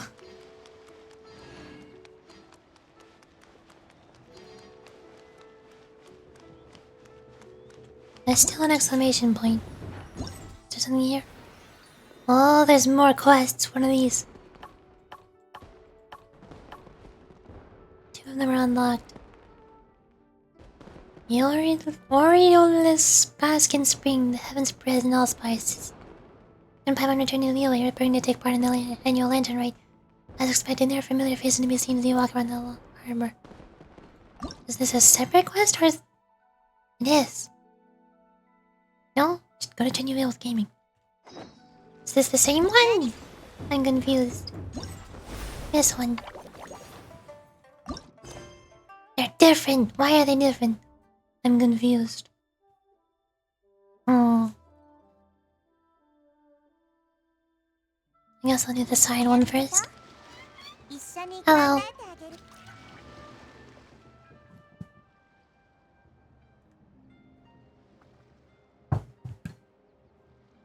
Yo, happy lantern ride, dudettes. Say, you two wouldn't happen to be the big shots who came looking for Gaming, would you? We saw you before, and you were hanging out with Gaming, right? What is this camera doing? Why does it keep panning up like that? It's really awkward. It would probably be less awkward if my frame rate wasn't so low. Why is their frame rate so low? Totally. Hot diggity, remember me. Hot diggity? My luck's on... My luck's on fire. I heard you two are the best of the best, and there ain't nothing you can't do. I pop on over to Chihui Rock to buy groceries every day, and even though it's so close by, I still always hear people singing your praises along the way. Paimon's the best at eating. Ain't nothing she can't swallow. Hey, Paimon's good at stuff besides eating too. Wait, let me Paimon think for a moment. What else is she good at? Floating. You're good at floating. You're good at...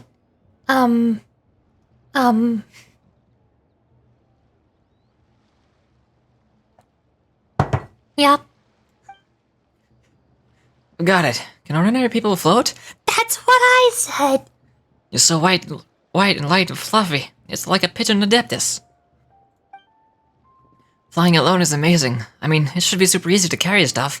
It makes work a cinch. Should help your friend more. I mean, she can float, but she's not very strong while floating. Gasp! You're the pigeon adeptus, Paimon. You're the courier cranes from Hongai. Let's just ignore whatever Let's just ignore whether it's even possible for a pigeon to turn into an adeptus for now. Paimon just wants to point out that she's always been helping Unity. For example, if Unity falls from a really high place, Paimon will grab on her and make sure the fall isn't too painful. Even though Paimon's not super strong enough to actually do much lifting, if Paimon really was a pigeon adeptus, she'd give Unity a boost while she's using the wing glider and help her fly higher and farther. You two gotta practice more, just like when I practice. Wushu and Gaming. The more you practice... Oh, Wushu with Gaming, not and. The more you practice, the better you'll work together. Rapport ain't easy to build.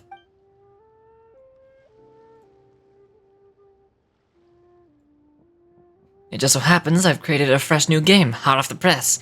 It's called Just Wushu Dance. Wanna have a go? Not only can you work on your teamwork, you can also learn all about the Wushu Dance. Just Wushu dance? You wouldn't have to be talking about that big old doll right next to you, right? Bingo. Authentic Wushu Dance is downright devilish to learn. Even if you got a pro showing you the ropes, you won't be able to stick with it unless you love it, and have got the perseverance to match. And really strong arms. So I changed the rules for one style of the Wushu Dance, switched out some props, and boom, the game was born. And it's also Lantern Rite now, yeah? Perfect for helping everyone enjoy themselves and work up an appetite for or work off extra calories. Just put on your dancing shoes. Well, the dancing outfit, and see who can grab the most T-bricks. Who can dance... You can dance and bump all over the shop. It's a hoot and a half. It sure sounds like fun, but Paimon doesn't think she's strong enough to wear such a big outfit and play with other people. But Unity is really good at games like this. Paimon will watch and learn from the sidelines first. Terrific. Those tea cakes will be a piece of cake. Double bun. Huh? Pigeon Adeptus, will you not personally participate? A pity. Aw, it's not a problem. Yukichi and Paimon will be traveling together for a long time to come. We'll have plenty of chances to level up our teamwork. Also, who's to say Paimon won't learn a bunch about learning about working with Yukichi just from watching? You two are so close, I'm starting to get a bit jelly. Then please, right this way. Let the dudette of legendary deeds step right up and just whoosho dance. Pigeon Adeptus, you just sit back and enjoy the show. Whoa. Oh, it's the bumper cars thingy. Joyful beasts in their all spices, you must complete stage objectives within the time limit and score the highest amount of possible points. Best use your skill in on a special wushu dance puppet costume to enter bumper wushu mode. Then knock aside other participants that you come into contact with. Bumper wushu mode. When two parties in bumper wushu mode come into contact with each other, both parties will have their bumper wushu mode deactivated. Joyful Beasts and Allspices has a total of 3 stages for players to choose from. Different stage and game mode rules can be viewed under gameplay details. Joyful Beasts and Allspices has 2 gameplay modes. You can invite multiple teammates to play together or match with other players. 4 participants are required to start. Joyful Beasts and Allspices. Are they both multiplayer things? I think they're both multiplayer. I don't think I can do that. I don't have friends to play with. Nobody is here.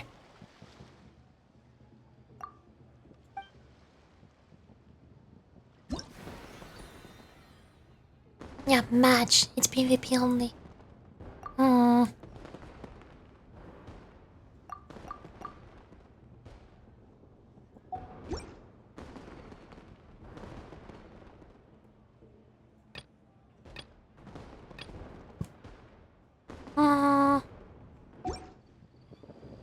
Maybe I'll do that off stream.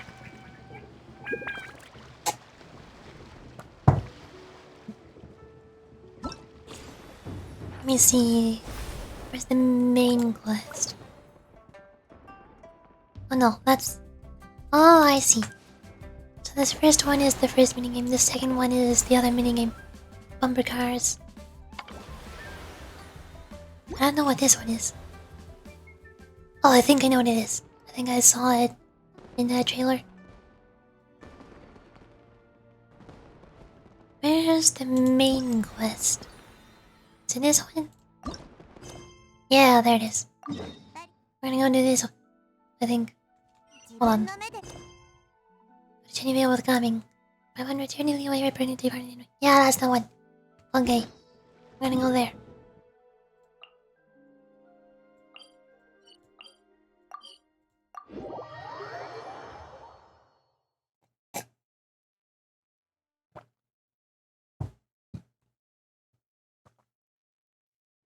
I think I'll also need to refill my tea in a moment. Again. Again. The docks are just a bit further. One step at a time. Hang in there. I'm going. I hung in. Wow, playing is coming. Okay. Meow. Wait, get behind me. I'll handle this. Will do. Meow. I love his E skill. I love being able to just go. Wow.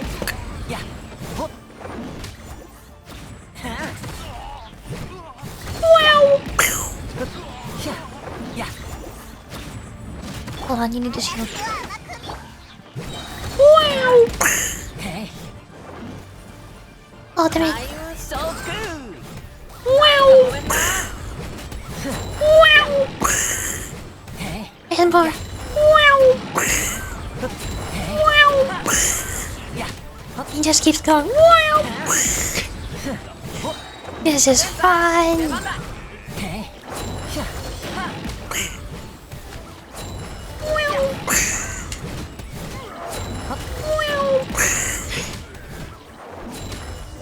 Oh, never mind, okay. No more wow. Good job. It seems like we really can't go anywhere without running into treasure hoarders, can we? Yeah, it's not uncommon for deliveries to get intercepted. And that's why this job needs guards like us. I was impressed by your moves back there. You seem like a real pro at your job. Especially going on like, wow. Ah, that's not a skill I learned on the job. That's just a hobby. Have you ever heard of wushu dancing? I heard about it somewhere. Really? Wushu dancing is famous in Vale. Performers might be invited to promote the opening of a business or to spread good fortune during a holiday season. But I must admit, it has nothing on the popularity of the Liyue opera. I'm also well aware that the people in Liyue Harbor aren't exactly jumping at the chance to watch wushu dancing, so it's not something I do full-time. What? You have 2 jobs? How do you have the energy to do all that? It's not that tiring. You just have to take a rest. Ah, Paimon gets it. She must sleep a lot then. Not really. Just yesterday, I stayed up all night playing cards. Oh. Ah.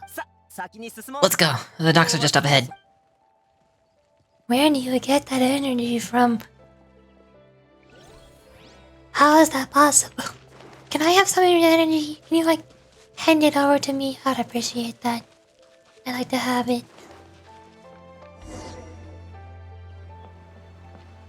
Coming walks forward and exchanges a few words in the moment near the docks. The next thing you know, he's calling for everyone to board a bamboo raft. Oh, it's glad to continue. They learned. They finally realized that I'm not super fast at reading. Took them long enough. Finally, we can rest. Paimon's shoulders are so stiff, and her stomach's so empty. Sorry. Did I push the pace a bit too much? I mean, you were the one who said you were travel experts. Anyway, it's just too hilly. Floating up and down so much wears Paimon out. Paimon was finally satisfied, and now her poor stomach's empty again. Would you like some winter melon cake? I have some on me that I brought from the store. Yes! I want to take you all that you've got. You might want to pace yourself there or get too full to eat a proper meal later. Paimon never gets too full. Just like you, apparently. Never gets tired, no matter how far you walk or how many jobs you work. Ah, I see. Then here you go, Paimon. And for you, Yoriji. Enjoy. And here's some for you too, Uncle Bosu. Don't think I forgot about you. My friend, I'll just set it on the side here for you. Cummings seems like a real people person. Can get along with anyone, and he treats every person he meets with like a close friend. Ah, that hits the spot. I thought she was going to starve for a minute there. That close of a call, huh? I've been eating winter melon cake ever since I was a kid. You can buy them from all sorts of places, whether it's a small vendor on the side of the road or a big restaurant in the city, but each place produces cakes with a slightly different flavor. If you like these ones, I can give you the address of the shop I brought them from. I'll just have to check when we get back. All my jabbering must be making it difficult for you to enjoy the scenery in peace. Don't be afraid to tell me to zip it for a little while, okay? Really, I won't be offended. It's okay. I'm on it, guys. I'm just kind of enjoying listening to your chitter-chatter. Ah, a fed Paimon is a happy Paimon, huh? Hey, Paimon can be in a good mood anytime she wants. Slowly lose yourself in the beauty of the surrounding scenery. Before you know it, you're greeted by the sight of a long wharf.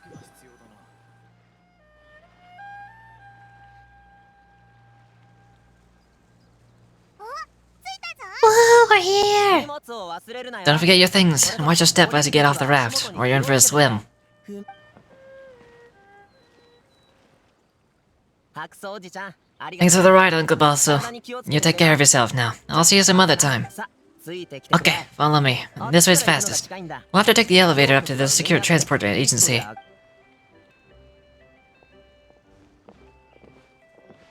Longy.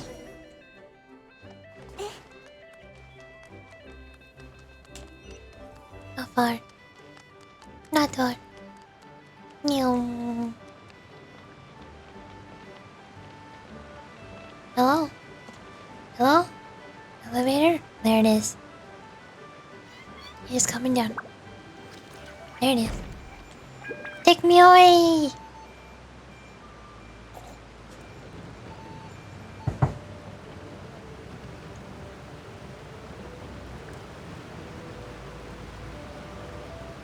We're going.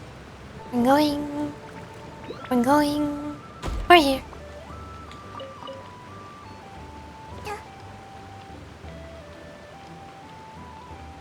Oh, chest. Don't mind me coming through. I'm just gonna steal your stuff and then run away. Perfectly normal.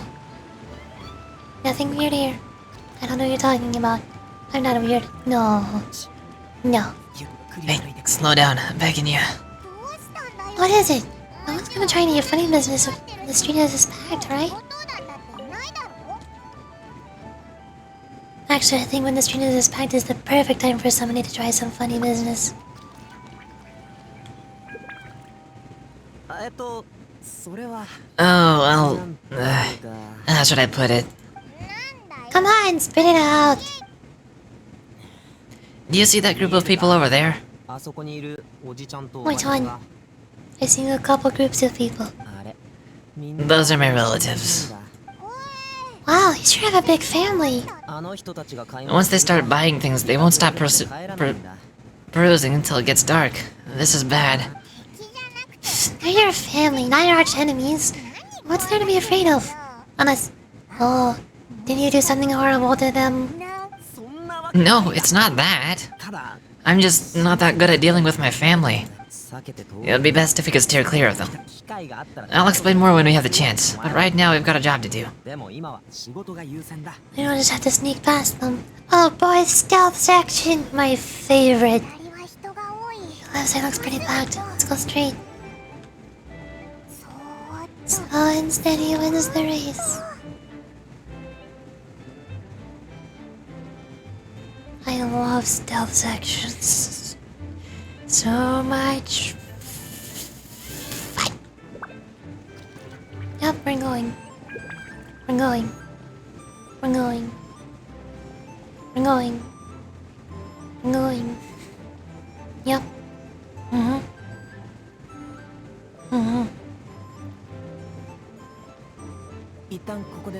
Let's wait here for a second. Maybe my aunt will leave.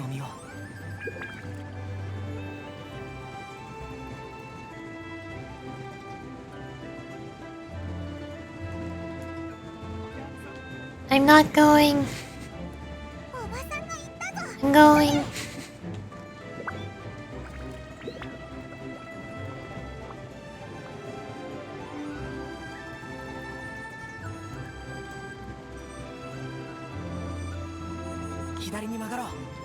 Turn left, run! I'm going. To the right, and we're here. Oh, okay. Wow, you guys are good. I'm impressed. All I did was slowly walk behind you. That was nothing. It was a piece of cake. Winter melon cake to be exact. You really liked it, huh? You know what? I'll buy a whole bunch and pile them so high you could swim in them. As long as you don't wind up drowning, Paimon. Hey, Uncle Jigui. These are my friends, Yoruchi and Paimon. They came to deliver some goods with me. So I guess I'll go ahead and take these over to Uncle Yongsan. Yes, thank you for your hard work. I should thank you both for your troubles as well. Please take a seat and rest for a bit. I'll prepare some tea. No need. We'll be off soon anyways. Hey, we're already here, aren't we? No harm in taking a load off for a bit. Plus, I know the Secure Transport Agency has some great Sunglow tea. Stashed around here somewhere. I promise you, one sip and you'll be hooked. Anyway, you can just sit down and relax. Uncle Zigui, who would I be if I just sat here and let you go through all this trouble? Leave this to me.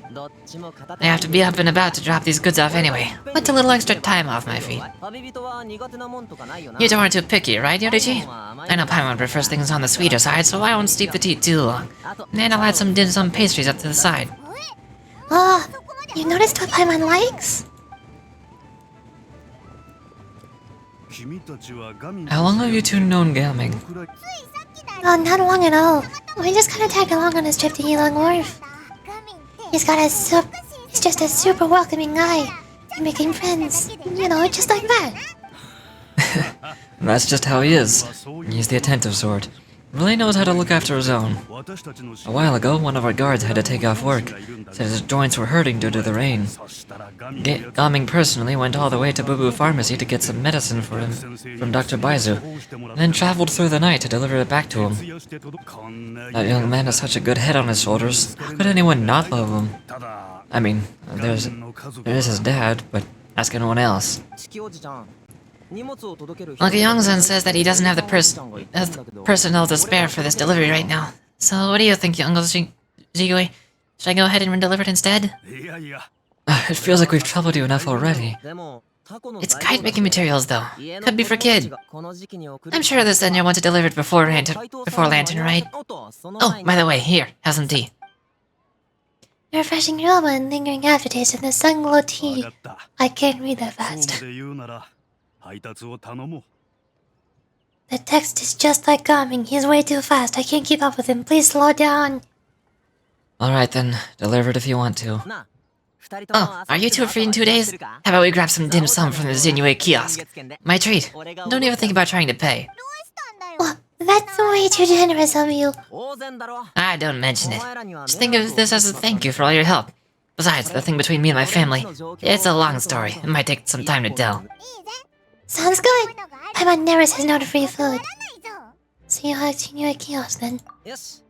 Alright, then I'm off. See you in 2 days. Oh, and Paimon, make sure not to eat too much before then. Don't say I didn't warn you. Is he underestimating Paimon? She's gonna have to show him how much she can really eat. Anyway, is coming with family situation really that complicated? He has such a happy-go-lucky personality. Plus, he's an enthusiastic and diligent worker. It's hard to imagine a guy like that being troubled by much. How should I put it? Since he already plans to tell you himself, you don't need an old man like me to add my 2 cents. You seem to be around the same age, so you might have a lot in common. Perhaps you could help him talk things through. Consider it a favor to me. I'll try. If you have the time, maybe you can make a little flag for us to wave about. You can say, we provide aid in spades. And here to advertise our services, right? Well, I can certainly arrange that. Is there anything else you wanted to say? Wait, seriously?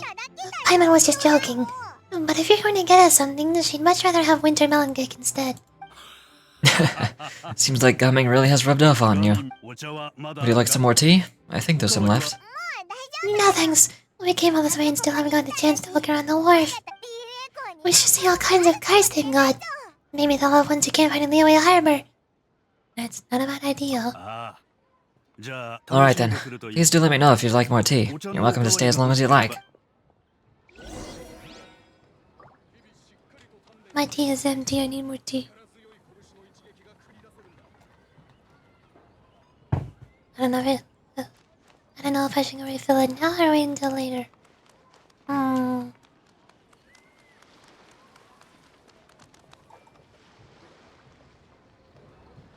Oh?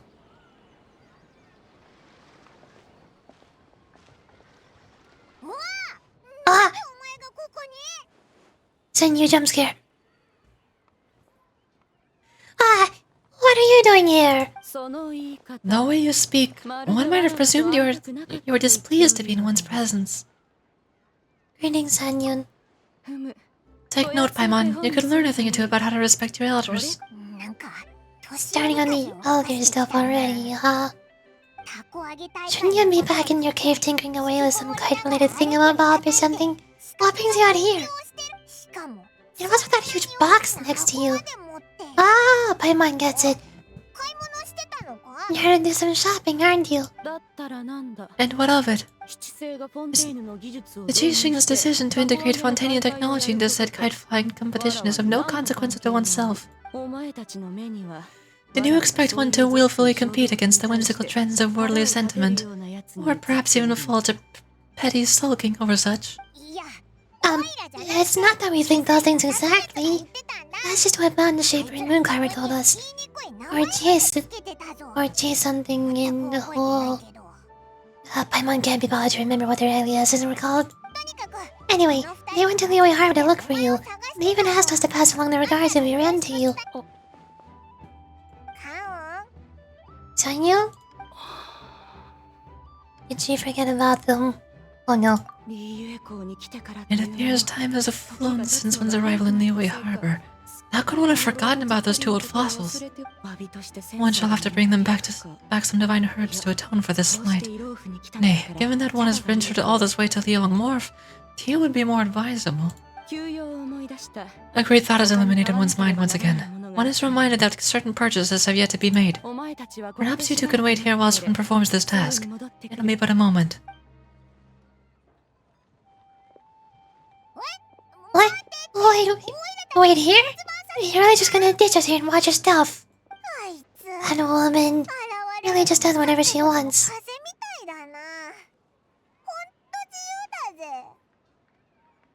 Let me go see what she's up to. Hey, not you too, Yorichi! All this Paimon ditching is super not appreciated. Ugh, just come back soon, okay? Paimon doesn't want anyone to try to steal his stuff.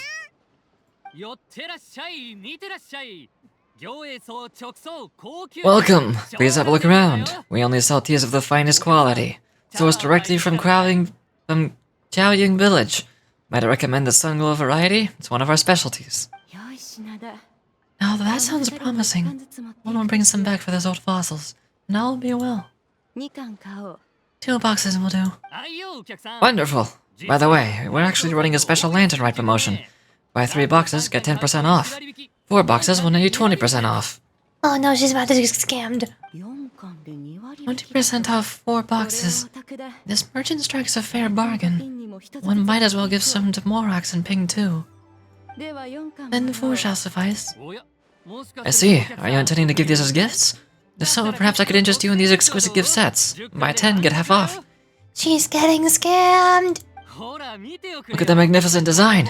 And the red ribbon gives quite the festive flair, don't you think? Such a gift would be sure to impress any lucky friend or family member. 10 boxes seems rather excessive. But if one factors in the conqueror of demons and one's disciples...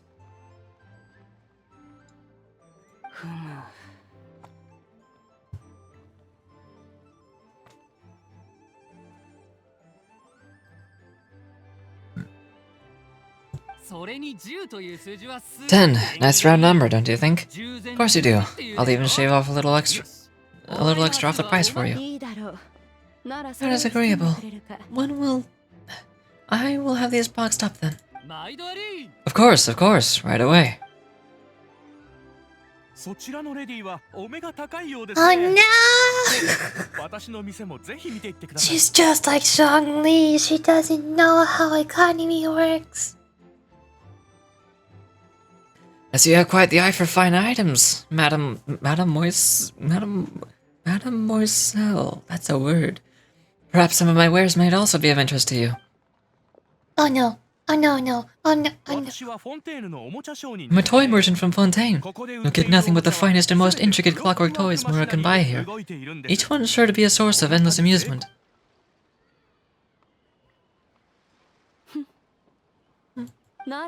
Perhaps you could enlighten me then.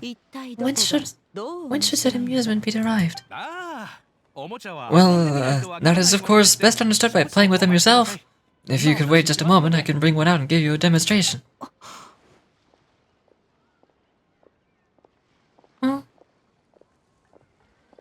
What's going on? I didn't see them. There is no need for that. Mademoiselle? Give me your newest and finest model, and be sure to package it securely. Of course. Here you go. The instruction manual is... I can do it without, thank you. Many watchful eyes surround this place. I don't want to be spotted purchasing a mechanical toy such as this. A child's plaything, no less. It would only invite scandal. But there's no harm in bringing it back to study in secret.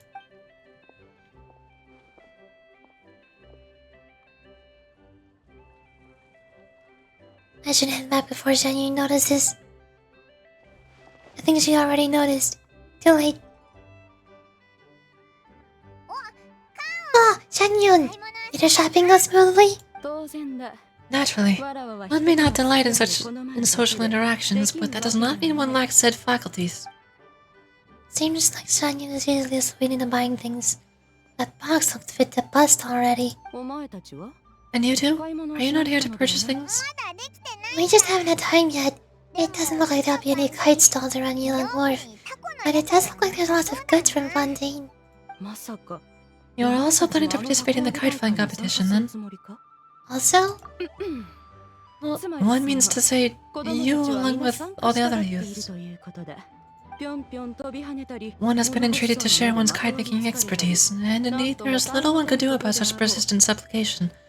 One moment energetic and earnest, and dejected the next. One had no choice but to acquiesce to these requests, and thus one will be organizing a kite-making workshop to provide personal instructions in this art form.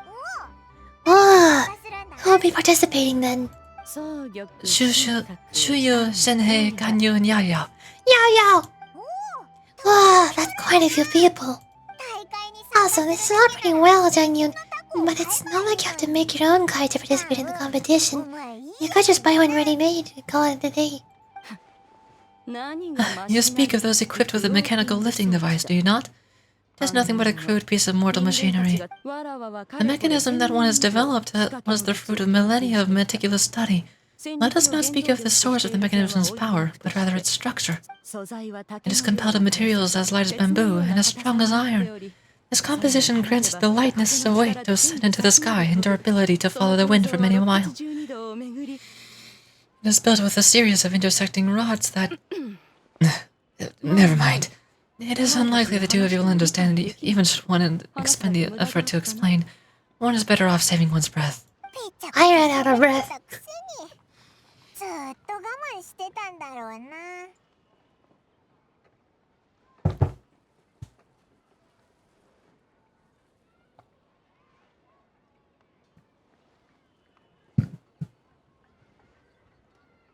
It sure seems like you want to talk about it, though. So, will you be attending the workshop or not? Oh wait, you've been trying to invite us this entire time? Seems interesting. Alright then, no need to prepare the materials. In any case, one has it all sorted. Arrive at Mount Akong in 2 days. I shall be expecting you around midday. Are you leaving? Don't you want a guard to help you with that big box of yours? Surely you jest. One goes as one pleases. For what reason would one need to rely on another?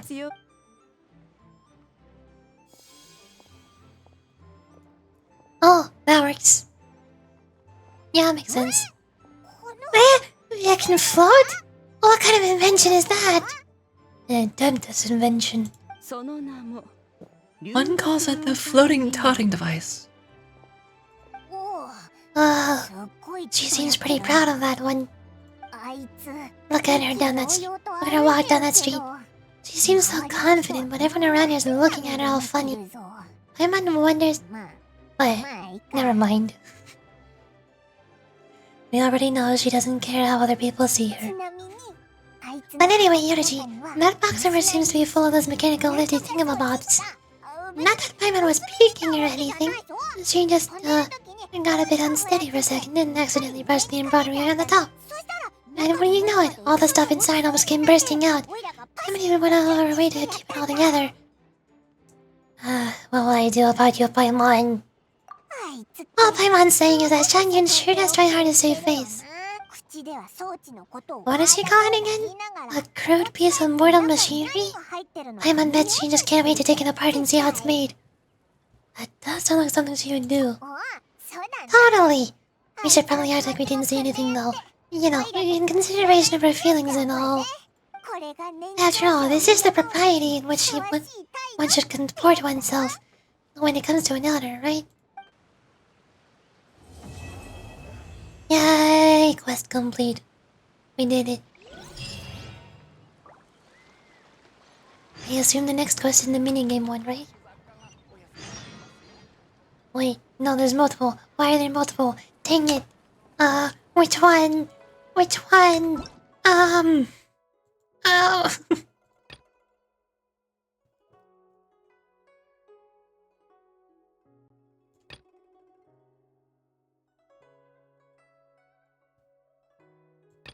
This one.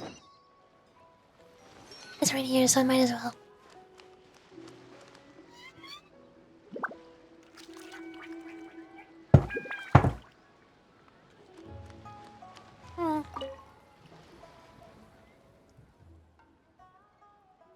Esteemed guests, I, the apprentice storyteller, Shanshu, must humbly request you cease your steps for a moment. Perhaps you've heard a tale that goes something like this.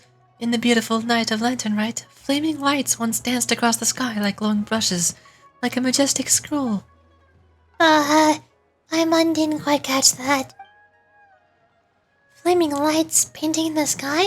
That's not something ordinary people can do. Even if you had some kind of airship, there's no kind of mysterious paint that can just hang in the air like that.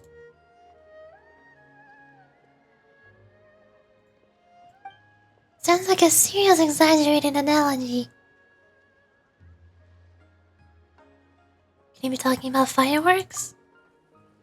Anyway, the protagonists of this tale are none other than you two, a renowned Yudichi whose fame has spread throughout the land, and her companion Paimon. Huh? Why is it suddenly about us? Perhaps you've already forgotten, but the last time you accepted a commission from the adventurer... Well, the lighting just changed to gain highlights. But this time last year, you accepted a commission from the adventurer Tiatan and participated in a special speedrun challenge. No, I don't remember that. That speedrun challenge was illuminated by the glow of fireworks. A sight most majestic. A splendorous scene not oft seen. Now that you mention it, Paimon kinda remembers that we helped some promoter from the Adventurers Guild. It was nothing, really. She said that she wanted to use the event to recruit new members. No idea if it actually worked, though. So what's your point? At this time, I was drowning my sorrows in liquor near the Wangsu Inn, and as I looked up, I saw your silhouettes framed by the fireworks. In a moment, the sadness from flunking the exam, the confusion about the path that lay before me, it was all dispelled in a flash by your radiant figures blazing bright with vitality. So I pulled myself together and continued my research into folktales, and thus came to Genshin Vale, drinking deep of my favorite subject. I must thank you for the encouragement you gave me.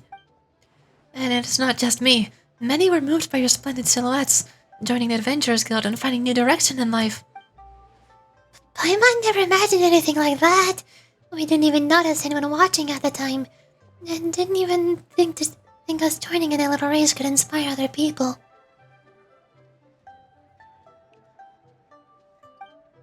When you put it like that, it's kind of embarrassing. Congratulations on getting it together. To run into you today is truly my great fortune. There is one thing I would like to ask. In addition to expressing my sincerest gratitude, please pass your radiant glory onward and continue to inspire even more people. Though we aren't nearly as great as you say, you've got a good idea going.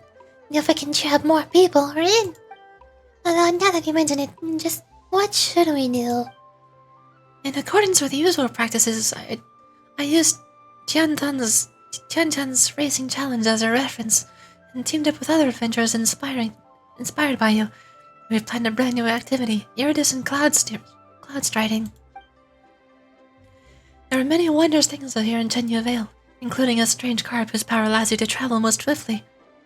All you need to do is vault over valleys and mount the mountaintops with your nimbleness, showing your vibrant dynamism to all and sundry just as before. We're in. Of course, beyond the Mora I have prepared as a token of appreciation, we've prepared a variety of other awards to express our gratitude. Such paltry gestures pale with the hope you have gifted to so many and the excitement your past deeds inspire. I'm struggling to read, please help me. But that's not all. In the future, we will find more chances to repay you. You're too kind. We'll keep on journeying and helping out those in need along the way, even without any rewards. But after hearing you, we're even more inspired to keep on adventuring. Let's give this iridescent cloud striding a try. New minigame unlocked. Yay!